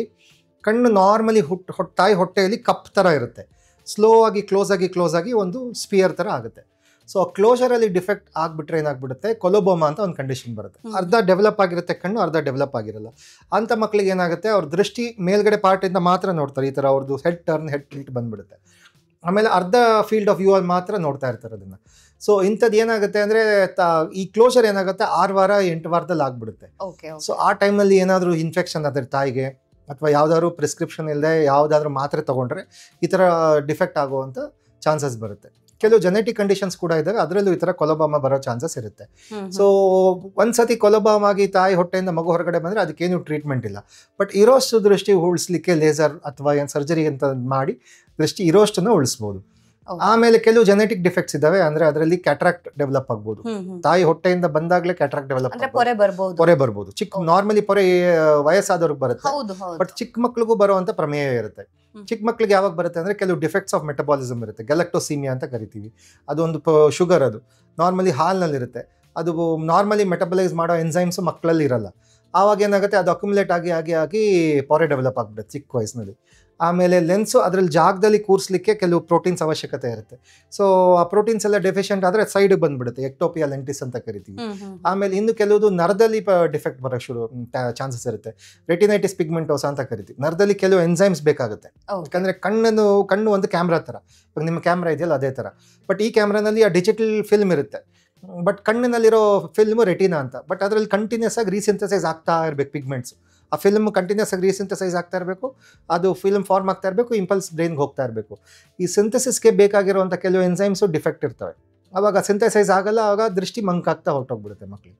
ಇನ್ನೊಂದು, ಕಣ್ಣಿನಲ್ಲಿ ಆ ಶೇಪ್ನ ಮೇಂಟೈನ್ ಮಾಡಲಿಕ್ಕೆ ಒಂದು ನೀರಿನ ಉತ್ಪತ್ತಿ ಆಗಬೇಕಾಗತ್ತೆ, ಆಕ್ವೆಸ್ ಹ್ಯೂಮರ್ ಅಂತ ಕರಿತೀವಿ. ಅದು ಕರೆಕ್ಟಾಗಿ ಉತ್ಪತ್ತಿ ಆದರೆ ಮಾತ್ರ ಆ ಶೇಪ್ನ ಮೇಂಟೈನ್ ಮಾಡೋಕ್ಕಾಗುತ್ತೆ. ಸಪೋಸ್ ಉತ್ಪತ್ತಿ ಜಾಸ್ತಿ ಆಯಿತು ಅಂದರೆ ಶೇಪ್ ದೊಡ್ಡದಾಗ್ಬಿಡುತ್ತೆ, ಅಥವಾ ಅದು ಉತ್ಪತ್ತಿಯಾಗಿ ಡ್ರೈನೇಜ್ ಆಗ್ತದಲ್ಲ ಆ ಜಾಗದಲ್ಲಿ ಡಿಫೆಕ್ಟ್ ಇದ್ರೂ ಅದು ಕಣ್ಣು ದೊಡ್ಡದಾಗ್ಬಿಡುತ್ತೆ. ಇದು ಹುಟ್ಟಿದ ತಕ್ಷಣ, ತಾಯಿ ಹೊಟ್ಟೆಯಿಂದ ಹುಟ್ಟಿದ ತಕ್ಷಣ ಮಗು ಕಣ್ಣು ತುಂಬ ದಪ್ಪದಾಗಿ ಕಾಣಿಸುತ್ತೆ, ಬ್ಯೂಫ್ತಾಲ್ಮೋಸ್ ಅಂತ ಕರಿತೀವಿ. ಅಂದರೆ ಆಕಳು ಕಣ್ಣು ಥರ ಇರುತ್ತೆ ಕಣ್ಣು ದೊಡ್ಡದಾಗಿ. ಅಂಥ ಮಕ್ಕಳಿಗೆ ಇಮಿಡಿಯೇಟಾಗಿ ಸರ್ಜರಿ ಮಾಡಿ ನಾವು ಚಿಕಿತ್ಸೆಯನ್ನು ಕೊಟ್ಟರೆ ಇರೋಷ್ಟು ದೃಷ್ಟಿ ಉಳಿಸಿ ಮಗು ನಾರ್ಮಲ್ ಜೀವನ ಮಾಡುವಂಥ ವ್ಯವಸ್ಥೆ ಮಾಡ್ಕೊಟ್ಟು ಚಾನ್ಸಸ್ ಇರುತ್ತೆ. ಆಮೇಲೆ ಇನ್ನೊಂದೇನಂದ್ರೆ, ಈ ಅವಧಿಗೆ ಮುನ್ನ ಮಕ್ಕಳು ಹುಡ್ತಾರೆ, 6 ತಿಂಗಳಿಗೆ 7 ತಿಂಗಳಿಗೆ ಪ್ರೀಟರ್ಮ್ ಬೇಬೀಸ್ ಹುಡ್ತಾರಲ್ಲ ಅವರು. ಆಮೇಲೆ ಲೋ ಬರ್ತ್ ವೇಟ್ ಬೇಬೀಸ್, ಅಂದ್ರೆ ಕಡಿಮೆ ತೂಕ ಇರುವಂತ ಬೇಬೀಸ್, 1.5 kg ಕಡಿಮೆ ಇರೋ ಬೇಬೀಸ್, ಇಂಥ ಬೇಬೀಸ್. ಆಮೇಲೆ ಯಾವ ಬೇಬೀಸ್ ತುಂಬಾ ಈ NICU ನಲ್ಲಿ ಆಕ್ಸಿಜನ್ ಅಲ್ಲಿ ಇಟ್ಟಿರ್ತಾರಲ್ಲ ಅಂತ ಬೇಬೀಸ್ಗೆ ಏನಾಗ್ಬಿಡುತ್ತೆ, ರೆಟಿನೋಪತಿ ಆಫ್ ಪ್ರಿಮೆಚೂರಿಟಿ ಅಂತ ಆಗ್ಬಿಡುತ್ತೆ. ಅಂದ್ರೆ ಈ ಅಕ್ಷಿಪಟಲ ಅಥವಾ ರೆಟಿನಾ ಅಂತ ಏನ್ ಹೇಳ್ತೀವಿ, ತುಂಬಾ ಎಳೆದಿರುತ್ತೆ ಹುಟ್ಟಿದ ತಕ್ಷಣ. ಅದರಲ್ಲೆಲ್ಲ ವೆಸಲ್ಸ್ ಡೆವಲಪ್ ಆಗಿರಲ್ಲ, ಅಂದ್ರೆ ಬ್ಲಡ್ ಸಪ್ಲೈ ನರಗಳು ಇರ್ತಾವಲ್ಲ ಅವು ಡೆವಲಪ್ ಆಗಿರಲ್ಲ. ಸೊ ಹುಟ್ಟಾದ್ಮೇಲೆ ಏನಾಗ್ಬಿಡುತ್ತೆ, ಆಕ್ಸಿಜನ್ ಡಿಮಾಂಡ್ ಜಾಸ್ತಿ ಆಗಿರೋದ್ರಿಂದ ಏನಾಗ್ಬಿಡುತ್ತೆ, ಆ ಹೊಸ ನರಗಳು ನಾರ್ಮಲ್ ಆಗಿ ಡೆವಲಪ್ ಆಗಲ್ಲ, ಎಲ್ಲಿ ಬೇಕಂದ್ರೆ ಅಲ್ಲಿ ಡೆವಲಪ್ ಆಗ್ಬಿಟ್ಟು ಬ್ಲೀಡಿಂಗ್ ಆಗಿ ದೃಷ್ಟಿ ಹೋಗೋ ರಿಸ್ಕ್ ಇರುತ್ತೆ. ಬಟ್ ಇದನ್ನ ನಾವು ಸಮಯದಲ್ಲಿ ಕರೆಕ್ಟಾಗಿ ಡಯಾಗ್ನೋಸ್ ಮಾಡಿ ಟ್ರೀಟ್ಮೆಂಟ್ ಕೊಟ್ಟರೆ ಈ ದೃಷ್ಟಿ ಉಳಿಸ್ಬೋದು. ಲೇಸರ್ ಅಂತ ಮಾಡಿ ಅಥವಾ ಇಂಜೆಕ್ಷನ್ಸ್ಗಳು ಕೊಟ್ಟು ದೃಷ್ಟಿನ ಉಳಿಸ್ಬೋದಾಗಿದೆ. ಡಾಕ್ಟರ್, ಸಮೀಪ ದೃಷ್ಟಿ ದೋಷ ಅಂತ ಹೇಳಿದ್ರೆ ಏನು? ಸಮೀಪ ದೃಷ್ಟಿ ದೋಷ ಅಥವಾ ಮಯೋಪಿಯಾ ಅಂದ್ರೆ ನಾರ್ಮಲಿ ಮಕ್ಕಳು ಡೆವಲಪ್ ಆಗ್ಬೇಕಾದ್ರೆ ಇಮೆಟ್ರೋಪೈಸೇಷನ್ ಅಂತ ಒಂದು ಕಾನ್ಸೆಪ್ಟ್ ಆಗುತ್ತೆ. ಇಮೆಟ್ರೋಪೈಸೇಷನ್ ಅಂದ್ರೆ the I will try to attain 0 power, ಅಂದ್ರೆ 0 ಪವರ್ಗೆ ಬರೋದಕ್ಕೆ ಅದು ಪ್ರಯತ್ನ ಪಡುತ್ತೆ. ಸೊ ಪವರ್ಗೆ ಏನೆಲ್ಲ ಬೇಕು ಅಂದ್ರೆ ಕರಿಗುಡ್ಡೆ ಕರ್ವೇಚರು, ಆಮೇಲೆ ಆ ಲೆನ್ಸ್ ಕಣ್ಣು ಒಳಗಡೆ ಇರೋ ಲೆನ್ಸ್ದು ಪವರು, ಆಮೇಲೆ ಕಣ್ದು ಉದ್ದ. ಸೊ ಇವೆಲ್ಲ ಬ್ಯಾಲೆನ್ಸ್ ಆದ್ರೆ ಪವರ್ 0 ಆಗುತ್ತೆ. ಅವಾಗ ಕನ್ನಡಕ ಇಲ್ಲದೆ ಎಲ್ಲ ನೀಟಾಗಿ ನಿಮಗೆ ಕಾಣಿಸುತ್ತೆ. ಇದರಲ್ಲಿ ಒಂಚೂರು ಏರುಪೇರ್ ಆದ್ರೆ ಅಥವಾ ಕಣ್ಣು ಉದ್ದ ದೊಡ್ಡದಾಯ್ತು, ಕರಿಗುಡ್ಡೆ ಫ್ಲಾಟ್ ಆಯ್ತು ಅಂದ್ರೆ ಪವರ್ ಬರುತ್ತೆ. ಸಪೋಸ್ ಕಣ್ಣು ತುಂಬಾ ಜಾಸ್ತಿ ಉದ್ದ ಆಯ್ತು ಅಂದ್ರೆ ಈ ಸಮೀಪ ದೃಷ್ಟಿ ಬಂದ್ಬಿಡುತ್ತೆ. ಕಣ್ಣು ಉದ್ದ ಜಾಸ್ತಿ ಆಯ್ತು ಏನಂದ್ರೆ ಆ ಮುಂದ್ಗಡೆ ಇರೋ ಕಡಿಗುಡ್ಡೆ ಆ ಇಮೇಜ್ ನ ಕಣ್ಣು ಮುಂದೆ ಫೋಕಸ್ ಮಾಡಕ್ ಶುರು ಮಾಡುತ್ತೆ, ಅಕ್ಷಿಪಟಲದ ಬದಲು ಸ್ವಲ್ಪ ಮುಂದೆ ಫೋಕಸ್ ಮಾಡುತ್ತೆ, ಶಾರ್ಟೇಜ್ ಆಫ್ ಫೋಕಸಿಂಗ್ ಪವರ್ ಆಗ್ಬಿಡುತ್ತೆ. ಅವಾಗ ಸಮೀಪ ದೃಷ್ಟಿ ಆಗ್ಬಿಡುತ್ತೆ. ಹತ್ತಿರದೆಲ್ಲ ಕಾಣಿಸ್ತಾ ಇರುತ್ತೆ ಮಗುಗೆ, ದೂರದೆಲ್ಲ ಮಂಕ ಕಾಣಿಸ್ತಾ ಇರ್ತದೆ. ಅಂತ ಸಮಯದಲ್ಲಿ ನಾವೇನ್ ಮಾಡ್ತೀವಿ, ಮೈನಸ್ ಪವರ್ ಲೆನ್ಸಸ್ ಅಂತ ಬರುತ್ತೆ, ಕಾನ್ವೆಕ್ಸ್ ಲೆನ್ಸಸ್ ಅಂತ ಕೊಟ್ಟು ಅದನ್ನ ಕರೆಕ್ಟ್ ಮಾಡಿದ್ರೆ ದೃಷ್ಟಿ ಇಂಪ್ರೂವ್ಮೆಂಟ್ ಬರುತ್ತೆ. ಇದೇ ತರ ದೂರದೃಷ್ಟಿ ಸಮಸ್ಯೆ ಅಂತಾನು ಬರುತ್ತೆ. ಅದ್ಯಾವಾಗ ಆಗುತ್ತೆ ಅಂದ್ರೆ, ಕಣ್ಣಿನ ಸೈಜ್ ಸ್ವಲ್ಪ ಸಣ್ಣ ಆಗ್ಬಿಟ್ರೆ, ಡೆವಲಪ್ ಆಗದೆ ಸಣ್ಣ ಆಗ್ಬಿಟ್ರೆ ಕಣ್ಣು ಹಿಂದೆ ಇಮೇಜ್ ಫೋಕಸ್ ಆಗುತ್ತೆ. ಅಂಥ ಸಮಯದಲ್ಲಿ ಸಮೀಪ ದೃಷ್ಟಿ ಬರುತ್ತೆ. ಇದರಲ್ಲಿ ಏನು ಮಾಡ್ತೀವಿ ಅಂದರೆ, ಜಾಸ್ತಿ ಫೋಕಸ್ ಮಾಡೋ ಅಂಥ ಪ್ಲಸ್ ಲೆನ್ಸಸ್ ಕೊಡ್ತೀವಿ, ಅಂದರೆ ಕಾನ್ವೆಕ್ಸ್ ಲೆನ್ಸಸ್ ಕಾನ್ಕೇವ್ ಲೆನ್ಸಸ್ ಕೊಟ್ಬಿಟ್ಟು ಫೋಕಸ್ ಮಾಡಿಬಿಟ್ಟು ಮಕ್ಕಳು ದೃಷ್ಟಿನ ಇಂಪ್ರೂವ್ಮೆಂಟ್ ಮಾಡೋಕ್ಕೆ ಟ್ರೈ ಮಾಡ್ತೀವಿ. ಸೊ ಎರಡೂ ರಿಫ್ರಾಕ್ಟಿವ್ ಎರರ್ಸೇ. ಇದಲ್ಲದೆ ಆಕ್ಸಿಲ್ ರಿಫ್ರಾಕ್ಟಿವ್ ಎರರ್ ಅಂದರೆ ಆಸ್ಟಿಗ್ಮ್ಯಾಟಿಸಮ್ ಅಂತ ಬರುತ್ತೆ. ಒಂದೇ ಆಕ್ಸಿಸಲ್ಲಿ ಡಿಫೆಕ್ಟ್ ಇರುತ್ತೆ. ನಾರ್ಮಲಿ 360 ಡಿಗ್ರಿ ಡಿಫೆಕ್ಟ್ ಇದ್ರೆ ನೀವು ಹೇಳ್ದಂಗೆ ದೂರದೃಷ್ಟಿ ಸಮೀಪ ದೃಷ್ಟಿ ಅಂತ ಹೇಳ್ತೀವಿ. ಇದು ಒಂದೇ ಆಕ್ಸಿಸ್ ಅಲ್ಲಿ ಡಿಫೆಕ್ಟ್ ಇದ್ರೆ ಆಸ್ಟಿಗ್ಮ್ಯಾಟಿಸಮ್ ಅಂತ ಕರಿತೀವಿ. ಅದನ್ನು ಕೂಡ ಕನ್ನಡಕದಿಂದ ಸರಿಪಡಿಸ್ಬೋದು. ಬಟ್ ಮೇನ್ ಏನಂದ್ರೆ ತುಂಬಾ ಬೇಗ ಅದನ್ನ ಡಯಾಗ್ನೋಸ್ ಮಾಡಿ ಆ ಮಕ್ಕಳಿಗೆ ಕನ್ನಡಕ ಕೊಟ್ಟರೆ ವಿಷನ್ ಡೆವಲಪ್ಮೆಂಟ್ ತುಂಬ ಚೆನ್ನಾಗಿ ಆಗುತ್ತೆ. ಓಕೆ, ಈಗ ಒಂದ್ಸತಿ ಆ ಥರ ಪ್ರಾಬ್ಲಮ್ ಬಂತು ಅಂತ ಹೇಳಿದ್ರೆ ಲೈಫ್ ಲಾಂಗ್ ಇದ್ದೇ ಇರುತ್ತೆ ಹೇಗೆ ಅಂತ? ಅಂದರೆ ಕೆಲವು ಸಮಸ್ಯೆಗಳು ಹೋಗುತ್ತೆ. ಹೈಪರ್ ಮೆಟ್ರೋಪಿಯಾ ಇದ್ರೆ ಚಿಕ್ಕ ವಯಸ್ಸಿನಲ್ಲಿ +1 +2 ಇದ್ರೆ ಮಗು ಬೆಳೀತಾ ಕಣ್ಣು ಚಿಕ್ಕದಾಗಿರೋದ್ರಿಂದ +1 +2 ಇರುತ್ತೆ. ನಾನು ಹೇಳ್ದಲ್ಲ, ಚಿಕ್ಕದಾಗಿದ್ರೆ ಪ್ಲಸ್ ಲೆನ್ಸ್ ಬರುತ್ತೆ. ಅದು ಡೆವಲಪ್ ಆಗ್ತಾ ಆಗ್ತಾ ಆಗ್ತಾ ಮಯೋಪಿಯಾ ಕಡೆ ಶಿಫ್ಟ್ ಆಗಿ 0 ಪವರ್ ಬರೋ ಚಾನ್ಸಸ್ ಇರುತ್ತೆ. ಸೊ ಮೈನಸ್ ಪವರ್ ಯೂಶಲಿ ಹೋಗೋ ಚಾನ್ಸಸ್ ಕಡಿಮೆ. ಒಂದ್ಸತಿ ಬಂದರೆ ಅದು ಯೂಶಲಿ ಇರುತ್ತೆ, ಲೈಫ್ ಲಾಂಗ್ ಇರುತ್ತೆ. ಸೊ ಬಟ್ ಕೆಲವು ಸತಿ ಕಡಿಮೆ ಪವರ್ ಇದ್ರೆ ಹೋಗೋ ಚಾನ್ಸಸ್ಸು ಇರುತ್ತೆ. ಬಟ್ ಮಗು ಬೆಳೀತಾನೆ ನಮಗೆ ಗೊತ್ತಾಗುತ್ತೆ ಪವರ್ ಕಡಿಮೆ ಆಗ್ತಾ ಇದೆ ಜಾಸ್ತಿ ಆಗ್ತಾ ಇದೆ ಅಂತ. ಸೊ ಪವರ್ ಬಂದರೂ ಕೂಡ ವರ್ಷಕ್ಕೊಮ್ಮೆ ಕಂಪಲ್ಸರಿಯಾಗಿ ಚೆಕ್ ಮಾಡಿಸ್ಕೋಬೇಕಾಗುತ್ತೆ ಕನ್ನಡ. ಸೊ ಈ ರೀತಿ ಪ್ರಾಬ್ಲಮ್ ಬರೋದಕ್ಕೆ ಕಾರಣಗಳೇನಿರುತ್ತೆ ಅಂತ? ಅದು ಒಂದು ದೂರದೃಷ್ಟಿ ಸಮೀಪ ದೃಷ್ಟಿ ಒಂದು ದೂರದೃಷ್ಟಿ ಸಮಸ್ಯೆ ಬರಲಿಕ್ಕೆ ಮೇನ್ ಕಾರಣ ಏನಂದ್ರೆ ಜೆನೆಟಿಕ್. ಅಂದ್ರೆ ತಂದೆ ತಾಯಿಗೆ ಆ ತರ ಪವರ್ ಇದ್ರೆ ಸಮೀಪ ದೃಷ್ಟಿ ಕೂಡ ಜೆನೆಟಿಕ್. ಬಟ್ ಈಗ ಏನಾಗಿದೆ, ಈ ಮಯೋಪಿಯಾ, ಸಮೀಪ ದೃಷ್ಟಿ ಅಂದ್ರೆ ಮಯೋಪಿಯಾ ಅಂತ ಕರಿತೀವಿ. It has attain epidemic proportions. ಅಂದರೆ ಪೂರ್ತಿ ವಿಶ್ವದಲ್ಲೆಲ್ಲ ಎಲ್ಲ ಕಂಟ್ರಿನಲ್ಲೂ ತುಂಬ ಕಡಿಮೆ ಇದ್ದಿದ್ದು ಆಲ್ಮೋಸ್ಟ್ 50% ವರೆಗೂ ಜನರಲ್ಲಿ ಮಯೋಪಿಯಾ ಬಂದ್ಬಿಟ್ಟಿದೆ. ಜಪಾನ್ ಆಗ್ಬೋದು, ಚೈನಾ ಆಗ್ಬೋದು, ಇಂಡಿಯಾ ಆಗ್ಬೋದು, US ಎಲ್ಲ ಡೆವಲಪ್ಡ್ ಕಂಟ್ರಿನಲ್ಲೂ ಎಲ್ಲರೂ ಮಕ್ಕಳು ಸಣ್ಣ ಮಕ್ಕಳೆಲ್ಲ ಕನ್ನಡಕ ಹಾಕುತ್ತಾ ಇದ್ದಾರೆ. ನೀವು ನೋಡಿರ್ಬೋದು, ಮುಂಚೆ ಎಲ್ಲ ಹಾಕ್ತಿರ್ಲಿಲ್ಲ. ಇದೇನಕ್ಕೆ ಆಗುತ್ತೆ ಅಂದರೆ ತುಂಬ ಹತ್ರದಲ್ಲಿ ಕೆಲಸ ಮಾಡಿದ್ರೆ ಏನಾಗ್ಬಿಡುತ್ತೆ, ಮಸಲ್ಸ್ ಎಲ್ಲ ತುಂಬ ಜಾಸ್ತಿ ಓವರ್ ವರ್ಕ್ ಆಗ್ಬಿಡುತ್ತೆ. ಕಣ್ಣೊಳಗಡೆ ಅಕಾಮಡೇಟಿವ್ ಮಸಲ್ಸ್ ಅಂತ ಇರ್ತವೆ, ಓವರ್ ವರ್ಕ್ ಆಗ್ಬಿಟ್ಟು ಏನಾಗ್ಬಿಡುತ್ತೆ, ಕಣ್ಣು ಉದ್ದ ಬೆಳೆಯೋಕ್ಕೆ ಶುರು ಆಗ್ಬಿಡುತ್ತೆ. ಉದ್ದ ಬೆಳೆದಿದ ತಕ್ಷಣ ಮಯೋಪೆ ಬಂದ್ಬಿಡುತ್ತೆ. ಆಮೇಲೆ ಇನ್ನೊಂದು ಏನು ಸಮಸ್ಯೆ ಅಂದರೆ, ಮಕ್ಕಳು ಹೊರಗಡೆ ಆಟ ಆಡೋಕ್ಕೆ ಹೋಗಲ್ಲ. ಈ ಹೊರಗಡೆ ಬಿಸಿಲಲ್ಲಿ ಆಡೋವಂಥ ಮಕ್ಕಳಲ್ಲಿ ಮಯೋಪಿಯಾ ಡೆವಲಪ್ ಆಗಲ್ಲ ಅಂತ ಸ್ಟಡೀಸ್ ತೋರಿಸಿದ್ದಾವೆ. ಸೊ ನಾವು ತಂದೆ ತಾಯಿಗಳು ಏನು ಮಾಡಬೇಕಂದ್ರೆ, ಮಕ್ಕಳಿಗೆ ಹೊರಗಡೆ ಆಟ ಆಡಲಿಕ್ಕೆ ಅಟ್ಲೀಸ್ಟ್ 1 to 2 hours ಮಕ್ಕಳು ಹೊರಗಡೆ ಆಟ ಆಡಬೇಕು ಬಿಸಿಲಲ್ಲಿ. ಈ ಥರ ಬಿಸಿಲಲ್ಲಿ ಆಟ ಆಡಿದ್ರೆ ಒಂದು ಅವರಿಗೆ ವಿಟಮಿನ್ ಡಿ ಡೈಲಿ ಸಪ್ಲೈ ಏನಿದೆ ಅದು ಸಿಗುತ್ತೆ. ಎರಡನೇದು ಮಯೋಪಿಯಾ ಡೆವಲಪ್ ಆಗುವಂಥ ಚಾನ್ಸಸ್ ಏನಿದೆ ಅದು ತುಂಬ ಕಡಿಮೆ ಆಗುತ್ತೆ. ಮೂರನೇದೇನೆಂದರೆ, ಮಕ್ಕಳಿಗೆ ಸ್ಮಾರ್ಟ್ಫೋನ್ ಕೊಡಬಾರ್ದು. ಸ್ಮಾರ್ಟ್ಫೋನ್ ತುಂಬ ಹತ್ತಿರದಲ್ಲಿ ನೋಡೋದ್ರಿಂದ ಮಕ್ಕಳು ಅದರಿಂದನೂ ಅಕಾಮಡೇಷನ್ ಆ್ಯಕ್ಟಿವೇಟ್ ಆಗಿ ಮಯೋಪಿಯಾ ಸಮೀಪ ದೃಷ್ಟಿ ಬರುವಂಥ ಚಾನ್ಸಸ್ ಇರುತ್ತೆ. ಆಮೇಲೆ ಹಳೆ ಕಾಲದಲ್ಲೆಲ್ಲ ಏನು ಮಾಡೋರು, ಮಕ್ಕಳಿಗೆ ಸ್ಲೇಟಲ್ಲಿ ಬರ್ಸೋರು ದೊಡ್ಡದಾಗಿ ಅಥವಾ ABCD ಎಲ್ಲ. ಇವಾಗ ಏನು ಮಾಡ್ತಾರೆ, ಸಣ್ಣ ಪೆನ್ಸಿಲ್ ಕೊಟ್ಬಿಡ್ತಾರೆ, ಪೆನ್ಸಿಲ್ ಕೊಟ್ಬಿಡ್ತಾರೆ, ಸಣ್ಣದಾಗಿ ಬರೆಸ್ತಾರೆ. ಸೊ ಅಷ್ಟು ಸಣ್ಣದಾಗಿ ಬರೆದಷ್ಟು ಅಕಾಮಡೇಷನ್ ಜಾಸ್ತಿ ಯೂಸ್ ಆಗುತ್ತೆ. ಸೊ ತುಂಬ ಎಳೆಯ ಮಕ್ಕಳಿಗೆ ಸಣ್ಣದಾಗಿ ಬರೆಯೋದನ್ನ ಅವಾಯ್ಡ್ ಮಾಡಿಸ್ಬೇಕು. ನಾವು ದೊಡ್ಡ ಇಮೇಜಸ್ ತೋರಿಸ್ಬೇಕು, ದೊಡ್ಡ ಇದರಲ್ಲಿ ಹೇಳ್ಕೊಡ್ಬೇಕು. ಆವಾಗ ಅವ್ರಿಗೆ ಈ ಸಮೀಪ ದೃಷ್ಟಿ ಡೆವಲಪ್ ಆಗುವಂಥ ಚಾನ್ಸಸ್ ಕಡಿಮೆ ಆಗುತ್ತೆ. ಅಂದ್ರೆ ಸಣ್ಣದಾಗಿ ಬರ್ದಾಗ ಅವ್ರು ಕಣ್ಣನ್ನ ಸಣ್ಣ ಮಾಡಿ ಹತ್ರ ಹೋಗಿ ನೋಡಿ ಬರೀತಾರಲ್ಲ, ಅಕಾಮಡೇಷನ್ ಜಾಸ್ತಿ, ಎಷ್ಟು ಜಾಸ್ತಿ ಅಕಾಮಡೇಷನ್ ಯೂಸ್ ಮಾಡ್ತೀವಿ ಅಷ್ಟು ಮಯೋಪಿಯಾ ಆಗೋ ಚಾನ್ಸಸ್ ಅಥವಾ ಸಮೀಪ ದೃಷ್ಟಿ ಆಗೋ ಚಾನ್ಸಸ್ ಜಾಸ್ತಿ ಆಗುತ್ತೆ. ಓಕೆ ಡಾಕ್ಟರ್, ಹಾಗಿದ್ರೆ ಈಗ ಮಕ್ಕಳಲ್ಲಿ ಕನ್ನಡಕ ಬರೋದಕ್ಕೆ ಮೇನ್ ರೀಸನ್ ಸ್ಕ್ರೀನ್ ಟೈಮ್ ಜಾಸ್ತಿ ಆಗಿರೋದು ಅಂತ ಅಂದ್ರೆ 3 ಫ್ಯಾಕ್ಟರ್ ಅಮ್ಮ. ಒಂದು ಎನ್ವೈರನ್ಮೆಂಟಲ್ ಫ್ಯಾಕ್ಟರ್ ಅಂದ್ರೆ ಲ್ಯಾಕ್ ಆಫ್ ಎಕ್ಸ್ಪೋಜರ್ ಟು ಸನ್, ಆಮೇಲೆ too much of near work, ಹೊರಗಡೆಯಿಂದ ಏನ್ ಮಾಡ್ತೀವಿ. ಇನ್ನೊಂದು ಜೆನೆಟಿಕ್ ಫ್ಯಾಕ್ಟರ್ಸ್, ಅವ್ರಿಗೆ ಪ್ರೀಡಿಸ್ಪೋಸಿಷನ್ ಇರಬೇಕು, ತಂದೆ ತಾಯಿನಲ್ಲಿ ಪವರ್ ಇರಬೇಕು. ತಂದೆ ತಾಯಿಗೆ ಏನಕ್ಕೆ ಡೆವಲಪ್ ಆಗಿರಲ್ಲ ಅಂದರೆ, ಸಣ್ಣ ವಯಸ್ಸಲ್ಲಿ ಸ್ಲೇಟಲ್ಲಿ ಬರ್ತಿರ್ತಾರೆ ಅಥವಾ ತುಂಬ ಹತ್ತಿರದಲ್ಲಿ ಏನು ಮಾಡಿರಲ್ಲ, ಆ ಕಾಲದಲ್ಲಿ ಸ್ಮಾರ್ಟ್ಫೋನ್ ಇರಲಿಲ್ಲ. ಬಟ್ ಮಗುಗೆ ಆ ಎಲ್ಲ ಸ್ಟಿಮ್ಯುಲಸ್ ಇದೆ ಹೊರಗಡೆಯಿಂದ. ಸೊ ಜೆನೆಟಿಕ್ ಕಾರಣನೂ ಇರಬೇಕು, ಎನ್ವೈರನ್ಮೆಂಟಲ್ ಕಾರಣನೂ ಇರಬೇಕು. ಎರಡೂ ಮ್ಯಾಚ್ ಆದರೆ ಮಾತ್ರ ಮಕ್ಕಳಿಗೆ ಪವರ್ ಬರೋ ಚಾನ್ಸಸ್ ಜಾಸ್ತಿ. ಡಾಕ್ಟರ್, ಈಗ ಮಾತಾಡ್ತಾ ಹೇಳಿದ್ರಿ ನೀವು ಮಕ್ಕಳು ಹೆಚ್ಚಾಗಿ ಫೋನ್ ನೋಡೋದ್ರಿಂದ ಕೂಡ ಸಮಸ್ಯೆ ಆಗುತ್ತೆ ಅಂತ. ಈವನ್ ಮಕ್ಕಳು ಅಂತಲ್ಲ, ದೊಡ್ಡವರಿಗೂ ಕೂಡ ಫೋನ್ ಜಾಸ್ತಿ ನೋಡಿದ್ರೆ, ಸ್ಕ್ರೀನ್ ಟೈಮ್ ಜಾಸ್ತಿ ಆಯ್ತು ಅಂತ ಹೇಳಿದ್ರೆ ಕಣ್ಣಿನ ಸಮಸ್ಯೆ ಬಂದೇ ಬರುತ್ತೆ. ಈಗ ಫೋನ್ ನೋಡೋದ್ರಲ್ಲೂ ಈಗ ರೂಮ್ ಲೈಟ್ ನ ಆಫ್ ಮಾಡ್ಬಿಟ್ಟು ನೈಟ್ ಟೈಮ್ ಅಲ್ಲಿ ಹೆಚ್ಚಾಗಿ ಬರೀ ಫೋನ್ ಸ್ಕ್ರೀನ್ ಅನ್ನೇ ನೋಡ್ತಾ ಇರೋದ್ರಿಂದಾಗಿ ಕಣ್ಣಿಗೆ ಸಮಸ್ಯೆ ಏನಾಗುತ್ತೆ ಅಂತ? ಅದರಲ್ಲಿ ಮೇಜರ್ ಒಂದು ಐ ಸ್ಟ್ರೈನ್ ಆಗುತ್ತೆ. ಯಾಕಂದ್ರೆ ಹೊರಗಡೆ ಪೂರ್ತಿ ಡಾರ್ಕ್ ಬ್ಯಾಕ್ ಗ್ರೌಂಡ್ ಅಲ್ಲಿ ತುಂಬಾ ಬ್ರೈಟ್ ಸ್ಕ್ರೀನ್ ನೋಡಿದ್ರೆ ಕಣ್ಣಿನ ಮಸಲ್ಸ್ಗೆ ಸ್ಟ್ರೈನ್ ಆಗುತ್ತೆ. ಅದರಿಂದ ಈ ಕಣ್ಣು ನೋವು ಬರುವಂತದ್ದು, ತಲೆನೋವು ಬರುವಂತದ್ದು, ಕಣ್ಣಲ್ಲಿ ನೀರು ಜಾಸ್ತಿ ಉತ್ಪತ್ತಿ ಆಗುವಂಥದ್ದು ಬರುತ್ತೆ.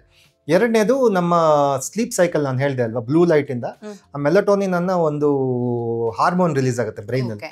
ಆ ಹಾರ್ಮೋನ್ ರಿಲೀಸ್ ಆದ್ರೇನೆ ನಮಗೆ ಚೆನ್ನಾಗಿ ನಿದ್ದೆ ಬರುತ್ತೆ. ಈ ಬ್ಲೂ ಲೈಟ್ ಏನ್ ಮಾಡುತ್ತೆ, ಆ ಮೆಲಟೋನಿನ್ ರಿಲೀಸ್ ನ ನಿಲ್ಸ್ಬಿಡುತ್ತೆ. ಸೊ ನಿಲ್ಸಿದ ತಕ್ಷಣ ಏನಾಗ್ಬಿಡುತ್ತೆ, ನಮಗೆ ನಿದ್ದೆ ಬರಲ್ಲ. ಮೊಬೈಲ್ ಸೈಡ್ಗೆ ಇಟ್ಟರು ನಿದ್ದೆ ಬರಲ್ಲ, ಮತ್ತೆ ಮೊಬೈಲ್ ಎತ್ಕೋತೀರಾ. So it becomes a vicious cycle. Mobile ಇಟ್ಟರು ನಿದ್ದೆ ಬರಲ್ಲ, ಸೊ ಮೊಬೈಲ್ ತಗೋತೀರಾ. ಸೊ ಅದು mobile again will inhibits release of melatonin. So sleep cycle ಹಾಳಾಗ್ಬಿಟ್ಟು ನಿದ್ರಾ ಅವಸ್ಥೆ ಕಡಿಮೆ ಆಗ್ಬಿಟ್ರೆ ಬೇರೆ ಬೇರೆ ತೊಂದರೆಗಳು ಬರುತ್ತೆ. ಡಿಪ್ರೆಷನ್ ಬರುವಂಥದ್ದು, ಆಮೇಲೆ ಕಾನ್ಸಂಟ್ರೇಷನ್ ಕಡಿಮೆ ಆಗುವಂಥದ್ದು, ಆಮೇಲೆ ಹಗಲೊತ್ತು ನಿದ್ದೆ ಮಾಡುವಂಥದ್ದು, ಇದೆಲ್ಲ ತೊಂದರೆಗಳು ಬರೋಕ್ಕೆ ಶುರು ಆಗ್ಬಿಡುತ್ತೆ. ಸೊ ರಾತ್ರಿ ಹೊತ್ತು ಆ್ಯಕ್ಚುಲಿ ಇಲ್ಲ, ಪುಸ್ತಕ ಒಂದು ಅರ್ಧ ಗಂಟೆ ಓದ್ಬಿಟ್ಟು ಮಲ್ಕೊಳ್ಳೋ ಅಂತ ಅಭ್ಯಾಸ ಮಾಡ್ಕೋಬೇಕು. ಈ ಫೋನ್ ನೋಡೋ ಅಂತ ಅಭ್ಯಾಸ ಬಿಟ್ಬಿಟ್ರೆ ಆರೋಗ್ಯಕ್ಕೂ ಒಳ್ಳೇದು, ಕಣ್ಣಿಗೂ ಒಳ್ಳೇದು.